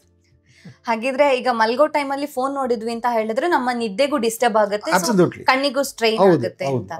ಈಗ ತಲೆನೋವು ಬಂತು ಅಂತ ಹೇಳಿದ್ರೆ ಕೆಲವರು ಹೇಳ್ತಾರೆ ಕಣ್ಣಿನ ಸಮಸ್ಯೆ ಇರಬಹುದು ಅಂತ, ಹೌದಾ? ಹೌದು. ಕಣ್ಣಿನ ತಲೆನೋವಿಗೆ ನೂರಾರು ಕಾರಣಗಳಿದೆ. ಕಣ್ಣಿನ ಸಮಸ್ಯೆ ತುಂಬ ಕಾಮನ್, ಯಾಕಂದ್ರೆ most of us are expose to these eye problems. First and foremost ಈ ದೂರದೃಷ್ಟಿ ಸಮೀಪ ದೃಷ್ಟಿ ಇದ್ದು ನಾವು ಕನ್ನಡಕ ಉಪಯೋಗಿಸ್ತಾ ಇದ್ರೆ ಐ ಫೋಕಸ್ ಮಾಡಕ್ಕೆ ಟ್ರೈ ಮಾಡ್ತಾ ಇರುತ್ತೆ. ಎಲ್ಲ ಮಂಜಾಗಿ ಕಾಣಿಸಿದಾಗ ಏನಾಗುತ್ತೆ, ಆಟೋ ಫೋಕಸ್ ಮೆಕ್ಯಾನಿಸಮ್ ಅಂತ ಇರುತ್ತೆ ಕಣ್ಣಿನ. Auto focus mechanism over work ಮಾಡ್ತಾ ಇರುತ್ತೆ ಎಲ್ಲರನ್ನು ಫೋಕಸ್ ಮಾಡ್ಲಿಕ್ಕೆ ಹತ್ತಿರದಿಂದ ದೂರದಿಂದ. ಸೊ ಆ ಫೋಕಸಿಂಗ್ ಆ ಟೈಮ್ನಲ್ಲಿ ನಮಗೆ ತುಂಬ ತಲೆನೋವು ಬರೋ ಚಾನ್ಸಸ್ ಇರುತ್ತೆ. ಎರಡನೇದು ಕಣ್ಣು ಒಳಗಡೆ ಒಂದು ಒತ್ತಡ ಇರುತ್ತೆ. ಇವಾಗ ರಕ್ತದ ಒತ್ತಡ ಹೇಗಿದೆ, ಕಣ್ಣು ಒಳಗಡೆ ಇಂಟ್ರಾಕ್ಯುಲರ್ ಪ್ರೆಷರ್ ಅಂತ ಇರುತ್ತೆ. ಅದು ಜಾಸ್ತಿ ಆದ್ರೂ ತಲೆನೋವು ಬರೋ ಚಾನ್ಸಸ್ ಇರುತ್ತೆ. ಆಮೇಲೆ ಇನ್ನೊಂದೇನೆಂದರೆ ಮಸಲ್ ಫ್ಯೂಷನ್ ಅಂತ ಇರುತ್ತೆ. ಅಂದರೆ ಇವಾಗ ನಾವು ಹತ್ತಿರದಲ್ಲಿ ಏನಾದ್ರು ನೋಡಿದ್ರೆ ಎರಡು ಕಣ್ಣು ಸೈಡಿಂದ ಸೆಂಟ್ರಿಗೆ ಬರುತ್ತೆ. ಹಿಂಗೆ ನಾನು ಏನಾದ್ರು ಬೆರಳು ನೋಡ್ಬೇಕಂದ್ರೆ ನನ್ನ ಸೈಡಿಂದ ಕಣ್ಣು ಸೆಂಟ್ರಿಗೆ ಬರುತ್ತೆ. ಆ ಮಸಲ್ದು ಸ್ವಲ್ಪ ಸ್ಟ್ರೆಂತ್ ಕಡಿಮೆ ಆದ್ರೂ ಅಕಾಮಡೇಟಿವ್ ಇನ್ಸಫಿಷಿಯನ್ಸಿ ಅಂತ ಕರಿತೀವಿ. ಅವಾಗಲೂ ತಲೆನೋವು ಬರೋಕ್ಕೆ ಶುರು ಆಗುತ್ತೆ. ಅವಾಗ ಮಕ್ಕಳಿಗೆ ಓದಿದ್ರೆ ತಲೆನೋವು ಬರುತ್ತೆ ಅಂತಾರಲ್ಲ, ಈ ಅಕಾಮಡೇಟಿವ್ ಇನ್ಸಫಿಷಿಯನ್ಸಿಯಿಂದನೇ ತಲೆನೋವು ಬರೋದು. ಸೊ ಅಂಥ ಮಕ್ಕಳಿಗೆ ಏನು ಮಾಡ್ತೀವಿ, ಎಕ್ಸಸೈಸಸ್ ಹೇಳ್ಕೊಡ್ತೀವಿ. ಪೆನ್ಸಿಲ್ ಪುಷಪ್ ಎಕ್ಸಸೈಸ್ ಅಂತ ಬರುತ್ತೆ. ಈ ಥರ ಒಂದು ಪೆನ್ಸಿಲ್ ತೊಗೊಂಡು ಹತ್ತಿರ ತೊಗೊಂಡು ಬಂದು ಒಂದು 10 ಸೆಕೆಂಡ್ ಫೋಕಸ್ ಮಾಡಿ ಮತ್ತೆ ದೂರ ತೊಗೊಂಡು ಪುಷಪ್ ಮಾಡ್ತೀವಲ್ಲ, ಮಸಲ್ ಪುಷಪ್ ಬೈಸೆಪ್ಸ್ಗೆ ಅದಕ್ಕೆಲ್ಲ ಸೇಮ್ ಇದೇ ಥರ ಕಣ್ಣು ಮಸಲ್ಸ್ಗೂ ಎಕ್ಸಸೈಸಸ್ ಹೇಳ್ಕೊಟ್ಬಿಟ್ಟು ಒಂದು 6 ತಿಂಗಳು ಎಕ್ಸಸೈಸಸ್ ಎಲ್ಲ ಮಾಡಿದ್ರೆ ಮಸಲ್ ಸ್ಟ್ರೆಂತ್ ಎಲ್ಲ ಜಾಸ್ತಿ ಆಗಿ ಈ ಅಕಾಮಡೇಟಿವ್ ಪ್ರಾಬ್ಲಮ್ಸ್ ಬರೋದು ಕಡಿಮೆ ಆಗುತ್ತೆ. ಹಾಗಿದ್ರೆ ಕಣ್ಣಿನ ಸಮಸ್ಯೆ ಬರ್ತಾ ಇದೆ ಅಂದಾಗ ಇನಿಷಿಯಲ್ ಸ್ಟೇಜಸ್ ಅಂತ ಹೇಳ್ಬೋದು, ಅಥವಾ ಆರಂಭಿಕ ಹಂತದಲ್ಲಿ ಯಾವ ರೀತಿಯಾಗಿ ಸಿಂಪ್ಟಮ್ಸ್ ಇರುತ್ತೆ ಅಂತ? ಅದು ಯಾವ ಕಾಯಿಲೆ ಅನ್ನೋದ್ರ ಮೇಲೆ ಡಿಪೆಂಡ್ ಆಗುತ್ತಮ್ಮ. ಸಪೋಸ್ ಅಲರ್ಜಿ ಇದ್ರೆ ಕಣ್ಣು ಕೆಂಪಗಾಗುತ್ತೆ, ನವೆ ಬರಕ್ಕೆ ಶುರುವಾಗುತ್ತೆ, ನೀರು ಬರಕ್ಕೆ ಶುರುವಾಗುತ್ತೆ. ದೂರದೃಷ್ಟಿ ಸಮೀಪ ದೃಷ್ಟಿ ತೊಂದರೆ ಅಂದರೆ ಕಣ್ಣಲ್ಲಿ ಮಂಜಾಗಿ ಕಾಣಿಸುತ್ತೆ. ಕ್ಲಾಸಲ್ಲಿ ಬೋರ್ಡ್ ಕಾಣಿಸಲ್ಲ ಅಂತ ಹೇಳ್ತಾರೆ, ಅಥವಾ ಟಿವಿನಲ್ಲಿ ಟಿವಿ ಕಾಣಿಸ್ತಾ ಇಲ್ಲ, ಮಕ್ಕಳು ಹತ್ತಿರ ಹೋಗಿ ಟಿವಿ ನೋಡೋಕೆ ಶುರು ಮಾಡ್ತಾರೆ. ಆಮೇಲೆ ಈ ಮೆಳ್ಳೆಗಣ್ಣು ಅಂತ ಹೇಳ್ತೀವಿ. ಸೊ ಮೆಳ್ಳೆಗಣ್ಣು ಕೆಲವು ಸತಿ ಆಬ್ವಿಯಸ್ ಆಗಿ ಗೊತ್ತಾಗ್ಬಿಡುತ್ತೆ. ಒಂದು ಕಣ್ಣು ಸ್ಟ್ರೈಟ್ ಇರುತ್ತೆ, ಒಂದು ಕಣ್ಣು ಸೊಟ್ಟ ಇರುತ್ತೆ. ಕೆಲವು ಮಕ್ಕಳಿಗೆ ಏನಾಗುತ್ತೆ, ಮೆಳ್ಳೆಗಣ್ಣು ಕಾಂಪನ್ಸೇಟ್ ಮಾಡೋಕ್ಕೆ ಹೆಡ್ ಟಿಲ್ಟ್ ಅಂತ ಬರುತ್ತೆ. ತಲೆನ ಒಂದು ಕಡೆ ತಿರುಗಿಸ್ಕೊಂಡು ನೋಡೋಕೆ ಶುರು ಮಾಡ್ತಾರೆ. ಆ ಥರ ಟಿಲ್ಟ್ ಮಾಡಿದ್ರೆ ಏನಾಗುತ್ತೆ, ಎರಡು ಕಣ್ಣು ಒಂದು ಲೈನ್ಗೆ ಅಲೈನ್ ಆಗಿ ನೀಟಾಗಿ ಕಾಣಿಸೋಕ್ಕೆ ಶುರು ಆಗುತ್ತೆ. ಸೊ ಒಂದು ಟಿವಿ ಹತ್ತಿರದಿಂದ ನೋಡೋದು, ಅಥವಾ ಕ್ಲಾಸ್ನಲ್ಲಿ ಬೋರ್ಡ್ ಕಾಣಿಸ್ತಾ ಇಲ್ಲ ಅಂತ ಹೇಳೋದು. ಇನ್ನೊಂದು ತಲೆ ಹೆಡ್ ಟಿಲ್ಟ್ ಮಾಡಿ ಅಥವಾ ಚಿನ್ ಮೇಲ್ ಮಾಡಿ ನೋಡುವಂಥದ್ದು. ಆಮೇಲೆ ಕಣ್ಣು ಉಜ್ಜೋ ಅಂಥದ್ದು, ಕಣ್ಣು ನವೆ ಬರೋ ಅಂಥದ್ದು. ಆಮೇಲೆ ಕಣ್ಣು ಕುಟ್ಕ ಆಗೋವಂಥದ್ದು. ಯಾಕಂದರೆ ಕಣ್ಣು ಉಚ್ತಾ ಏನಾಗ್ಬಿಡುತ್ತೆ, ಅಲ್ಲಿ ಸಣ್ಣ ಅಬರೇಷನ್ಸ್ ಆಗಿ ಪಸ್ ಫಿಲ್ಡ್ ಆಪ್ಸಸ್ ಆಗ್ಬಿಡುತ್ತೆ. ಕಣ್ಣು ಕುಟ್ಕ ಅಂತ ಹೇಳ್ತೀವಿ. ಸೊ ಮಕ್ಕಳಲ್ಲಿ ಪದೇ ಕಣ್ಣು ಕುಟ್ಕ ಬರ್ತಾ ಇದ್ರೆ ಅವ್ರಿಗೆ ಕನ್ನಡಕದ ಪವರ್ ಇರೋ ಚಾನ್ಸಸ್ ಜಾಸ್ತಿ ಇರುತ್ತೆ. ಸೊ ಮಕ್ಕಳಿಗೆ ಡ್ರಾಪ್ಸ್ ಹಾಕಿ ಕನ್ನಡಕದ ಪವರ್ ಚೆಕ್ ಮಾಡಿಸ್ಬೇಕಾಗುತ್ತೆ. ಆಮೇಲೆ ಇನ್ನು ಕೆಲವು ಸಮಸ್ಯೆ ಏನಂದರೆ, ಈ ಪ್ರೆಷರ್ ಜಾಸ್ತಿ ಮಕ್ಕಳಿಗೆ ಅಂದ್ರೆ ಹೇಳಿದ್ರೆ, ಕಣ್ಣಲ್ಲಿ ಪ್ರೆಷರ್ ಜಾಸ್ತಿ ಆದರೆ ಕಣ್ಣು ಸೈಜ್ ದೊಡ್ಡದಾಗ್ಬಿಡುತ್ತೆ. ಹಿಂಗೆ ಹೇಳಿದ್ನಲ್ಲ, ಬ್ಯೂಪ್ಥಾಲ್ಮೋಸ್ ಅಂತ. ಸೊ ಕೆಲವು ಮಧ್ಯವಯ ಅಂದರೆ ಅಡಾಲಸೆಂಟ್ ಕಿಡ್ಸ್ನಲ್ಲಿ ಜುವೆನೈಲ್ ಓಪನ್ ಆಂಗಲ್ ಗ್ಲೋಕೋಮಾ ಅಂತ ಆಗುತ್ತೆ. ಅವ್ರಿಗೂ ಅಷ್ಟೇ. ಇವಾಗ ಏನಂದರೆ ಲೈಟ್ ನೋಡಿದ್ರೆ ಲೈಟ್ ಸುತ್ತ ಎಲ್ಲ ರಿಂಗ್ ಕಾಣಿಸೋಕ್ಕೆ ಶುರು ಆಗುತ್ತೆ. ನಾರ್ಮಲಿ ಬಲ್ಬ್ ನೋಡಿದ್ರೆ ಈ ಲೈಟ್ ಸೋರ್ಸ್ ನೋಡಿದ್ರೆ ಲೈಟ್ ಸುತ್ತ ರಿಂಗ್ ಕಾಣಿಸೋಕ್ಕೆ ಶುರು ಆಗಿಬಿಡುತ್ತೆ. ಸೊ ಕಲರ್ಡ್ ಹ್ಯಾಲೋಸ್ ಅಂತ ಕರಿತೀವಿ. ಈ ಥರ ಎಲ್ಲ ಕಾಣಿಸೋಕ್ಕೆ ಶುರು ಆಗಿಬಿಡುತ್ತೆ. ಸೊ ಇಂಥ ಸಮಯದಲ್ಲಿ ತಜ್ಞ ವೈದ್ಯರನ್ನು ಭೇಟಿ ಮಾಡಿ ಏನಾದ್ರು ಸಮಸ್ಯೆ ಇದೆಯಾ ಅಂತ ತೋರಿಸ್ಕೊಳ್ಳೋಕ್ಕೆ ನೀವು ಹೆಚ್ಚು ಲೈಟ್ ಅನ್ನ ನೋಡೋದ್ರಿಂದ, ಅಂದ್ರೆ ಆ ಲೈಟಿನ ಪ್ರಖರತೆ ಹೆಚ್ಚಾಗಿರುತ್ತೆ, ಅದರಿಂದ ಕಣ್ಣಿಗೆ ಹೇಗೆ ಎಫೆಕ್ಟ್ ಆಗುತ್ತೆ ಅಂತ? ಅಂದ್ರೆ ಡೈರೆಕ್ಟ್ ಆಗಿ ನಾವ್ ಯಾರು ಲೈಟ್ ನ ನೋಡ್ಲಿಕ್ಕೆ ಹೋಗ್ಬಾರ್ದು. Any light source better not to see directly. But ಇಂಥ ಎಷ್ಟೇ ಪ್ರಕಾಶಮಾನವಾಗಿದ್ರು ಕಣ್ಣಿನಲ್ಲಿ ಎಷ್ಟು ಲೈಟ್ ಕಣ್ಣು ಒಳಗಡೆ ಹೋಗೋದನ್ನ ಕಂಟ್ರೋಲ್ ಮಾಡಲಿಕ್ಕೆ ಒಂದು ಮೆಕ್ಯಾನಿಸಮ್ ಇದೆ, ಪ್ಯೂಪಿಲ್ ಅಂತ ಹೇಳ್ತೀವಿ. ಐರಿಸ್ ಡಯಾಫ್ರಮ್ ಅಂತ ಒಂದಿರುತ್ತೆ. ಪ್ಯೂಪಿಲ್ನ ಸಣ್ಣ ಮಾಡಿಬಿಡುತ್ತೆ. ತುಂಬ ಪ್ರಖರವಾದ ಲೈಟ್ಗೆ ಹೋಗ್ಬಿಟ್ರೆ ತುಂಬ ಚಿಕ್ಕದಾಗ್ಬಿಡುತ್ತೆ. 1 ಮಿಲಿಮೀಟರ್ 2 ಮಿಲಿಮೀಟರ್ ಆಗ್ಬಿಡುತ್ತೆ. ಅವಾಗ ಲೈಟ್ ಕಣ್ಣು ಒಳಗಡೆ ಹೋಗುವಂಥ ಲೈಟ್ನ ಅಂಶ ಏನಿದೆ ಕಡಿಮೆ ಆಗ್ಬಿಡುತ್ತೆ. ಸಪೋಸ್ ಡಾರ್ಕ್ ರೂಮ್ಗೆ ಹೋಗ್ತೀವಿ ಅಂದ್ಕೊಳ್ಳಿ, ಎಲ್ಲಿ ತುಂಬ ದೀಪ ಹಚ್ಚಿರೋವಂಥ ರೂಮ್ಗೆ ಹೋದರೆ ಪೀಪಲ್ ದೊಡ್ಡದಾಗುತ್ತೆ. ಸೊ ಜಾಸ್ತಿ ಲೈಟ್ ಕಣ್ಣು ಒಳಗಡೆ ಹೋಗುವಂಥ ವ್ಯವಸ್ಥೆ ಒಂದಿದೆ. ಆಮೇಲೆ ಕಣ್ಣು ಒಳಗಡೆ ನರದಲ್ಲಿ ಅಂದರೆ ಅಕ್ಷಿಪಟಲ ರೆಟಿನಾ ಏನು ಹೇಳ್ತೀವಿ, ಅದರಲ್ಲಿ ಲೈಟ್ ಅಡಾಪ್ಟೇಷನ್, ಡಾರ್ಕ್ ಅಡಾಪ್ಟೇಷನ್ ಅಂತ ಆಗುತ್ತೆ. ಸೊ ಲೈಟ್ ಅಡಾಪ್ಟ್ ಆಗಿರೋ ಕಣ್ಣಲ್ಲಿ ಏನಂದರೆ ತುಂಬ ಬ್ರೈಟ್ ಲೈಟಲ್ಲೂ ಕಡಿಮೆ ಸೆನ್ಸಿಟಿವಿಟಿಗೆ ಬಂದ್ಬಿಡುತ್ತೆ. ಅದು ಡಾರ್ಕ್ ಲೈಟ್ಗೆ ಹೋದರೆ ಸೆನ್ಸಿಟಿವಿಟಿ ಜಾಸ್ತಿ ಆಗಿಬಿಡುತ್ತೆ. ಒಂದೇ ಒಂದು ಸಣ್ಣ ಬೀಮಲ್ಲೂ ಅದು ಥಿಂಗ್ಸ್ನ ನೋಡೋಕ್ಕೆ ಕೆಪಾಸಿಟಿ ಬಂದ್ಬಿಡುತ್ತೆ. ಸೊ ನೀವೇ ಅದನ್ನ ನೋಡಿರ್ಬೋದು, ಯಾವಾಗಾರು ಬಿಸಿಲಿಂದ ಸಡನ್ ಆಗಿ ಮನೆಯೊಳಗೆ ಬಂದ್ರೆ ಎಲ್ಲ ಕಪ್ಪಾಗಿರುತ್ತೆ. 1-2 ನಿಮಿಷ 3 ನಿಮಿಷ ಆದ್ರೆ ಎಲ್ಲ ನೀಟಾಗಿ ಕಾಣಿಸಕ್ಕೆ ಶುರು ಆಗುತ್ತೆ. This is the mechanism, light adaptation, dark adaptation. So ಕಣ್ಣಿನಲ್ಲಿ ಇವೆಲ್ಲ ವ್ಯವಸ್ಥೆ ಇದೆ ನಾವು ನೋಡ್ಲಿಕ್ಕೆ. ಬ್ರೈಟ್ ಇಂದ ಡಾರ್ಕ್ನೆಸ್ ಹೋದ್ರೂ ವ್ಯವಸ್ಥೆ ಇದೆ, ಡಾರ್ಕ್ನೆಸ್ ಇಂದ ಬ್ರೈಟ್ನೆಸ್ ಹೋದ್ರೂ ವ್ಯವಸ್ಥೆ ಇದೆ. ಸೊ ಕಣ್ಣಿಗೆ ಡೈರೆಕ್ಟ್ ಲೈಟ್ ನೋಡದೆ ನಾರ್ಮಲ್ ಇಂದ ಎನ್ವೈರನ್ಮೆಂಟಲ್ ಕೆಲಸ ಮಾಡಿದ್ರೆ ಏನೂ ತೊಂದರೆ ಆಗಲ್ಲ. ಈಗ ಹೆಚ್ಚು ಬೆಳಕನ್ನ ನೋಡೋದ್ರಿಂದಾನೂ ಆಗುತ್ತೆ, ಅಥವಾ ಕಡಿಮೆ ಬೆಳಕನ್ನ ನೋಡೋದು ಅಂದ್ರೆ ಲೆಕ್ಕಕ್ಕಿಂತ ಕಡಿಮೆ ತುಂಬಾ ಡಿಮ್ ಲೈಟ್ ಇರುತ್ತೆ. ಡಿಮ್ ಲೈಟ್ ಅಲ್ಲಿ ಓದಿದ್ರೆ ಏನಾಗುತ್ತೆ, ಕಣ್ಣಿಗೆ ಸ್ಟ್ರೈನ್ ಜಾಸ್ತಿ ಆಗುತ್ತೆ. ಅಡಿಕ್ವೇಟ್ ಲೈಟ್ ಅಲ್ಲಿ ಓದ್ಬೇಕಾಗುತ್ತೆ. ಬ್ರೈಟ್ ಲೈಟು ಅದು ಹಿಂದ್ಗಡೆಯಿಂದ ಬರಬೇಕು, ಸೈಡಿಂದ ಬರಬೇಕು. ಎದುರುಗಡೆಯಿಂದ ಲೈಟ್ ಬಂದರೆ ಏನಾಗುತ್ತೆ, ಅದು ಸ್ಟ್ರೈನ್ ಆಗುತ್ತೆ. ಸೊ ರೀಡ್ ಮಾಡ್ಬೇಕಾದ್ರೆ, ಓದ್ಬೇಕಂದ್ರೆ light should be behind us. ಅಲ್ಲಿಂದ ಲೈಟ್ ಬಂದರೆ ಕರೆಕ್ಟಾಗಿ ನಾವು ಓದೋವಂಥ ಬುಕ್ಸ್ ಮೇಲೆ ಲೈಟ್ ಬಿದ್ದರೆ ನಮಗೆ ಓದಲಿಕ್ಕೂ ಸುಲಭ ಆಗುತ್ತೆ, ಆಮೇಲೆ ಕಣ್ಣಿಗೆ ಸ್ಟ್ರೈನ್ ಆಗೋದು ಕಡಿಮೆ ಆಗುತ್ತೆ. ಓಕೆ ಡಾಕ್ಟರ್, ಈಗ ಕಣ್ಣಿನ ಅಲರ್ಜಿ ಬಗ್ಗೆ ಹೇಳಿದ್ರೆ ಕೆಲವರು ಉಜ್ಕೋತಾರೆ ಅಂತ, ಹೌದು. ಆ ರೀತಿ ಮಾಡೋದ್ರಿಂದಾಗಿ ಎಫೆಕ್ಟ್ ಆಗುತ್ತಾ? ಹೌದು, ಅದೊಂದು ಮೇಜರ್ ಸಮಸ್ಯೆ ಅದು. ಈ ಮಕ್ಕಳೇನಾಗ್ತದೆ, ಕಣ್ಣು ಉಜ್ಜಿ ಏನಾಗ್ಬಿಡುತ್ತೆ, ಕಣ್ಣಿನಲ್ಲಿ ಒಳಗಡೆ ಒಂದು ಎನ್ಸೈಮ್ ಇರುತ್ತೆ, ಮೆಟಲೋಪ್ರೋಟೀನಿಸಸ್ ಅಂತ. ಅದು ಉಜ್ಜದಷ್ಟೇ ಆಕ್ಟಿವೇಟ್ ಆಗುತ್ತೆ. ಸೊ ಜಾಸ್ತಿ ಉಜ್ಜೋದ್ರಿಂದ ಏನಾಗ್ಬಿಡುತ್ತೆ, ಆ ಎನ್ಸೈಮ್ ಆಕ್ಟಿವೇಟ್ ಆಗಿಬಿಟ್ಟು ಈ ಕರಿಗುಡ್ಡೆ ಏನಿದೆ ತೆಳುವಾಗ್ಬಿಡುತ್ತೆ, ತುಂಬ ತೆಳುವಾಗ್ಬಿಡುತ್ತೆ. ನಾರ್ಮಲಿ ಅದು 500 ಮೈಕ್ರಾನ್ ಅರೌಂಡ್ ಥಿಕ್ನೆಸ್ ಇರುತ್ತೆ. ಅದು ಒಂದು 100 ಮೈಕ್ರಾನ್ಸ್ ಥಿನ್ ಆಗ್ಬಿಟ್ಟು 400 ಮೈಕ್ರಾನ್ವರೆಗೆ ಬಂದ್ಬಿಟ್ಟು ನಾರ್ಮಲಿ ಕ್ಲೀನ್ ಕರ್ವೇಚರ್ ಇರೋದು ಕೋನಿಕಲ್ ಆಗಿಬಿಡುತ್ತೆ. ಬಲೂನ್ ನೋಡಿದ್ರೆ ಜಾಸ್ತಿ ಊದಿದ್ರೆ ಸ್ಟ್ರೆಚ್ ಆಗಿಬಿಡುತ್ತಲ್ಲ, ಇದು ಹಾಗೆ ಸ್ಟ್ರೆಚ್ ಆಗಿಬಿಡುತ್ತೆ. ಆ ಸ್ಟ್ರೆಚ್ ಆಗಿದ ತಕ್ಷಣ ಅದಕ್ಕೆ ಕೆರಟೋಕೊನಸ್ ಅಂತ ಕರಿತೀವಿ, ದೃಷ್ಟಿ ಮಂಕಾಗ್ಬಿಡುತ್ತೆ. ಸೊ ಕನ್ನಡಕದಲ್ಲೂ ಕರೆಕ್ಟ್ ಮಾಡೋಕ್ಕಲ್ಲ, ಆ ಥರ ದೃಷ್ಟಿ ಮಂಕಾಗ್ಬಿಡುತ್ತೆ. ಅಂಥ ಸಮಯದಲ್ಲಿ ಆಪರೇಷನ್ ಮಾಡೋವಂಥದ್ದು ಅಥವಾ C3R ಅಂತ ಒಂದು ಪ್ರೊಸೀಜರ್ ಇದೆ, ಅದು ಮಾಡೋವಂಥ ಪರಿಸ್ಥಿತಿ ಬಂದ್ಬಿಡುತ್ತೆ. ಸೊ ಆದಷ್ಟು ಮಕ್ಕಳಿಗೆ ಕಣ್ಣು ಉಜ್ಜದೇ ಇರಂಗೆ ನೋಡ್ಕೊಳ್ಳೋದು ಪೇರೆಂಟ್ಸ್ ನೋಡ್ಕೋಬೇಕು. ಸೊ ಉಜ್ಜೋದು though it looks very harmless, but in the long run it produces lot of problem ಮಾಡುತ್ತೆ ಅಂತ. ಆಗ್ಲೇ ಮಾತಾಡ್ತಾ ನೀವು ಮೆಳ್ಳಗಣ್ಣಿನ ಬಗ್ಗೆ ಮೆನ್ಷನ್ ಮಾಡಿದ್ರಿ. ಸೊ ಈ ರೀತಿ ಕಣ್ ಬರೋದ್ರಿಂದಾಗಿ ಅವರಿಗೆ ಫ್ಯೂಚರ್ ಅಲ್ಲಿ ಅದು ಎಫೆಕ್ಟ್ ಆಗುತ್ತೆ ಅಂದ್ರೆ ಥ್ರೂ ಔಟ್ ದ ಲೈಫ್ ಇದ್ದೇ ಇರುತ್ತೆ ಅದು ಹೇಗೆ? ಹೌದು, ಅಂದ್ರೆ ಚಿಕ್ಕ ವಯಸ್ಸಿನಲ್ಲಿ ಮೆಳ್ಳಗಣ್ಣು ಬಂದ್ರೆ, ಯಾಕಂದ್ರೆ ವಿಷನ್ ಬೈನಾಕ್ಯುಲರ್ ಫಿನಾಮಿನಾ ಎರಡು ಬರುತ್ತಾ, ಅದು ಹುಟ್ಟಾನು ಬರ್ಬೋದು. ಅಂದ್ರೆ ಹುಟ್ಟಾನೆ ಬರುವಂತದ್ದು ಎಂತದ್ದು ಅಂದ್ರೆ ಮೆಳ್ಳಗಣ್ಣು ಅಂದ್ರೆ ನ್ಯೂರಲಾಜಿಕಲ್ ಪ್ರಾಬ್ಲಮ್ ಇಂದ ಬರುತ್ತೆ. ಯಾವ್ದಾದ್ರು ನರ ಡೆವಲಪ್ ಆಗಿಲ್ಲ, ಮೋಬಿಯಸ್ ಸಿಂಡ್ರೋಮ್ ಅಂತ ಬರುತ್ತೆ. ಕಣ್ಣಿನ ಮೂವ್ಮೆಂಟ್ ಮಾಡ್ಲಿಕ್ಕೆ ಕೆಲವು ನರಗಳು ಇರ್ತವೆ, ಆ ನರಗಳು ಡೆವಲಪ್ ಆಗಿಲ್ಲ ಅಂದ್ರೆ ಹುಟ್ಟಿತಾನೆ ಮೆಳ್ಳೆಗಣ್ಣು ಬರುತ್ತೆ. ಇನ್ನೊಂದು ಮಸಲ್ ಇಂಬ್ಯಾಲೆನ್ಸ್ ಇಂದ ಬರುವಂತ ಮೆಳ್ಳುಗಣ್ಣು ಯೂಶಲಿ 3 ತಿಂಗಳಿಗೆ ಬರಕ್ಕೆ ಶುರು ಆಗುತ್ತೆ. ಯಾವಾಗ ಫ್ಯೂಷನ್ ಮಗು ಫಿಕ್ಸೆಟ್ ಮಾಡಕ್ ಶುರು ಮಾಡುತ್ತೆ. ಹುಟ್ಟಿದ ಮಗು ಫಿಕ್ಸ್ ಮಾಡ್ತಾ ಇರಲ್ಲ, ಬೇಕಂದ್ರೆ ಎಲ್ಲಿ ಬೇಕಂತ ನೋಡ್ತಾ ಇರುತ್ತೆ. ಬಟ್ ತಾಯಿನ ದೃಷ್ಟಿಸಿ ನೋಡುವಂತ ಟೈಮ್ ಯಾವಾಗ ಬರುತ್ತೆ, ಅರೌಂಡ್ 6 ಮಂತ್ಸ್ಗೆ ನೋಡಕ್ಕೆ ಫಿಕ್ಸ್ ಮಾಡುತ್ತೆ. ಇವಾಗ ನಾವೇನಾದ್ರು ಕೊಟ್ಟರೆ ಅದು ಫಾಲೋ ಮಾಡುತ್ತೀನಿ. ಆ ಫಾಲೋ ಮಾಡೋಂಥದ್ರಲ್ಲಿ ಬೈನಾಕ್ಯುಲರ್ ವಿಷನ್ ಬರುತ್ತಲ್ಲ, ಆ ಟೈಮ್ನಲ್ಲಿ ಮೆಳ್ಗಣ್ಣು ಬರುತ್ತೆ. ಅದು ಇಂಬ್ಯಾಲೆನ್ಸ್ ಆದಾಗ ಬರುತ್ತೆ. ಸೊ ಇಂಬ್ಯಾಲೆನ್ಸ್ ಮಾಡಲಿಕ್ಕೆ ತುಂಬ ಕಾರಣಗಳಿದ್ದಾವೆ. ಸೊ ಆ ಥರ ಇಂಬ್ಯಾಲೆನ್ಸ್ ಆದಾಗ ಮೆಳ್ಗಣ್ಣು ಬಂದ್ಬಿಡುತ್ತೆ. ಸೊ ನಾವು ಇಮಿಡಿಯೇಟಾಗಿ ಕರೆಕ್ಟ್ ಮಾಡಲಿಲ್ಲ ಅಂದ್ರೆ ಏನಾಗ್ಬಿಡುತ್ತೆ, ಒಂದು ಕಣ್ಣು ಸೈಡಲ್ಲಿರೋದ್ರಿಂದ ಬೈನಾಕ್ಯುಲರ್ ವಿಷನ್ ಇರೋದ್ರಿಂದ ಬ್ರೈನ್ಗೆ 2 ಇಮೇಜ್ ಹೋಗಕ್ಕೆ ಶುರು ಮಾಡುತ್ತೆ. ನಾನು ಹಿಂಗೆ ನೋಡ್ತಾ ಇದ್ರೆ ಈ ಕಣ್ಣು ಲೈಟ್ ನೋಡ್ತಾ ಇರುತ್ತೆ, ಈ ಕಣ್ಣು ಡೋರ್ ನೋಡ್ತಾ ಇರುತ್ತೆ. 2 ಫ್ಯೂಸ್ ಮಾಡ್ಲಿಕ್ಕೆ ಆಗಲ್ಲ ಬ್ರೈನ್ಗೆ. ಸೊ ಕನ್ಫ್ಯೂಸ್ ಆಗಿಬಿಡುತ್ತೆ ಬ್ರೈನ್, ಯಾವುದು ಈ ಲೈಟ್ ನೋಡ್ತಾ ಇದ್ದೀನೋ ಇದು ನೋಡ್ತಾ ಇದ್ದೀನಿ, ಕನ್ಫ್ಯೂಸ್ ಆಗಿಬಿಟ್ಟು ಬ್ರೈನ್ ಮಾಡಿಬಿಡುತ್ತೆ. ಯಾವ್ದು ಇಂಪಾರ್ಟೆಂಟ್ ಇದೆ ಅದನ್ನ ತಗೊಂಡು ಮಿಕ್ಕಿದ್ನ ಸಪ್ರೆಸ್ ಮಾಡಿಬಿಡುತ್ತೆ. ಸೊ ಒಂದು ಕಣ್ಣು ಸಪ್ರೆಸ್ ಆಗಿಬಿಡುತ್ತೆ. ಸೊ ಒಂದು ಕಣ್ಣು ಮಾತ್ರ ದೃಷ್ಟಿ ಬ್ರೈನಲ್ಲಿ ಡಾಕ್ಯುಮೆಂಟ್ ಆಗ್ತಾ ಇರುತ್ತೆ, ಇನ್ನೊಂದು ಕಣ್ಣು ಸಪ್ರೆಸ್ ಆಗ್ಬಿಟ್ಟಿರುತ್ತೆ. ಸೊ ಅವ್ರಿಗೆ ಏನಂದ್ರೆ ಬೈನಾಕ್ಯುಲರ್ ವಿಷನ್ ಇರಲ್ಲ, ಅಂದ್ರೆ ಫ್ಯೂಸ್ ಮಾಡ್ಲಿಕ್ಕೆ ಆಗಲ್ಲ. ನಾವು ಏನಾದ್ರೆ ಇದು ನೋಡಿದ್ರೆ 2 ಕಡೆಯಿಂದನೂ ಪೂರ್ತಿ ಕಾಣಿಸುತ್ತೆ. ಇದು ವಿಷನ್ ನಮಗೆ 2 ಕಣ್ಣಿಂದ ನೋಡ್ತಾ ಇದ್ರೆ ಒಂದೇ ದೃಷ್ಟಿ ಇದೆಯಲ್ವಾ, ಆ ಪವರ್ ಅವ್ರಿಗೆ ಹೊರಟೋಗ್ಬಿಡುತ್ತೆ ಸಣ್ಣ ಮಕ್ಕಳಿಗೆ. ಆಮೇಲೆ ಒಂದು ಕಣ್ಣು ಸಪ್ರೇಷನ್ಗಿಂತ ಇನ್ನೊಂದು ಸೀರಿಯಸ್ ಕಂಡೀಷನ್ ಇದೆ, ಆಂಬ್ಲಯೋಪಿ ಅಂತ. ಲೇಜಿ ಆಗ್ಬಿಡುತ್ತೆ ಒಂದು ಕಣ್ಣು. ಆ ಕಣ್ಣಲ್ಲಿ ಅನಾಟಾಮಿಕಲಿ ಎಲ್ಲ ಚೆನ್ನಾಗಿರುತ್ತೆ, ಕಣ್ ಸ್ಟ್ರಕ್ಚರು ಶೇಪು ಎಲ್ಲ ನಾರ್ಮಲ್ ಇರುತ್ತೆ, ಬಟ್ ಬ್ರೈನ್ ಅಲ್ಲಿ ಪ್ರೋಗ್ರಾಮಿಂಗ್ ಆಗಿರಲ್ಲ. Because vision is a learned response. ಮಗು ನೋಡ್ತಾ ಬ್ರೈನ್ ಅಲ್ಲಿ ಪ್ರೋಗ್ರಾಮ್ ಆಗಿ ಕಲ್ತ್ಕೊಳ್ತಾ ಹೋಗುತ್ತೆ. ಸೊ ಏನಾಗುತ್ತೆ, ಒಂದು ಕಣ್ಣು ಸಪ್ರೆಸ್ ಆಗಿ ಒಂದು ಕಣ್ಣಿಂದಾನೇ ನೋಡ್ತಾ ಏನಾಗ್ಬಿಡುತ್ತೆ, ಈ ಕಣ್ಣು ಪ್ರೋಗ್ರಾಮೇ ತಗೊಳ್ಳಲ್ಲ, ವಿಷನ್ ಲೀಡ್ಸೇ ತಗೊಳ್ಳಲ್ಲ. ಕಂಪ್ಯೂಟರಲ್ಲಿ ಪ್ರೋಗ್ರಾಮ್ ಇರುತ್ತಲ್ಲ, ಯುವರ್ ಡಿವೈಸ್ ನಾಟ್ ರೆಕಗ್ನೈಸ್ ಅಂತ ಬರುತ್ತೆ ನೋಡಿ, ಪೆನ್ ಡ್ರೈವ್ ಹಾಕಿದ್ರೆ. ಸೊ ಕಣ್ will not get recognise by the brain. So ಆ ಥರ ಕಂಡೀಷನ್ ಆಗಿಬಿಟ್ರೆ ಲೇಜಿ ಆಗಿಬಿಡುತ್ತೆ. ಅದನ್ನು ಕೂಡ 10 ವರ್ಷದ ಕೆಳಗಿರೋ ಮಗುಗೆ ಆಕ್ಟಿವೇಟ್ ಮಾಡಿ ನಾವು ಪ್ಯಾಚಿಂಗ್ ಅಂತ ಮಾಡಿ ಆ ಕಣ್ಣಲ್ಲಿ ನೋಡೋಂಗೆ ಫೋರ್ಸ್ ಮಾಡಿಬಿಟ್ಟು ಟ್ರೀಟ್ ಮಾಡ್ಬೋದು. ಬಟ್ 10 ವರ್ಷ 11 ವರ್ಷ ಆದಮೇಲೆ ಅದು ಪರ್ಮನೆಂಟ್ ಆಗಿಬಿಡುತ್ತೆ, ಅದನ್ನ ಟ್ರೀಟ್ ಮಾಡ್ಲಿಕ್ಕಾಗಲ್ಲ. ಸೊ ಅದಕ್ಕೆ ಮೆಳ್ಳುಗಣ್ಣನ್ನು ಚಿಕ್ಕ ವಯಸ್ಸಲ್ಲೇ ಡಯಾಗ್ನೋಸ್ ಮಾಡಿ ಟ್ರೀಟ್ ಮಾಡೋದು ತುಂಬ ಇಂಪಾರ್ಟೆಂಟು. ಒಂದು first we have to see to it that binocular vision develop ಆಗುತ್ತೆ ಅಂತ ನೋಡ್ಕೋಬೇಕು. ಯಾಕಂದ್ರೆ 2 ಕಣ್ಣಲ್ಲೂ ದೃಷ್ಟಿ ಡೆವಲಪ್ ಆಗಬೇಕು ಅಂತ ನೋಡ್ಕೋಬೇಕು. ಇನ್ನೊಂದು ಮೆಳ್ಳುಗಣ್ಣ ಸ್ಟ್ರೈಟ್ ಕಣ್ಣು ಮಾಡೋಕ್ಕೆ ಟ್ರೈ ಮಾಡಬೇಕು. ಅದನ್ನ ಸರ್ಜರಿ ಮೂಲಕ ಮಾಡ್ಬೋದು. ಕೆಲವು ಬಾರಿ ಕನ್ನಡಕ ಸರ್ಜರಿ ಇಲ್ಲ, ಕನ್ನಡಕ ಮೂಲಕನೂ ಆಗುತ್ತೆ. ಅಕಾಮಿಡೇಷನ್ ಎಲ್ಲ ಕೊಟ್ಟರೆ ಅಕಾಮಿಡೇಟ್ ಮಾಡಿ ಮಗುಗೆ ಯಾವಾಗ ಕ್ಲಿಯರ್ ಕಾಣಿಸಕ್ಕೆ ಶುರು ಆಗುತ್ತೆ, ಮಗು ಕ್ಲೀನಾಗಿ ಫ್ಯೂಸ್ ಮಾಡಿ ಕನ್ನಡಕದಲ್ಲೂ ಕರೆಕ್ಟ್ ಆಗುತ್ತೆ. ಕೆಲಸ ಕನ್ನಡಕದಲ್ಲಿ ಕರೆಕ್ಟ್ ಆಗಿಲ್ಲ ಅಂದ್ರೆ ಸರ್ಜರಿನೂ ಮಾಡಬೇಕು.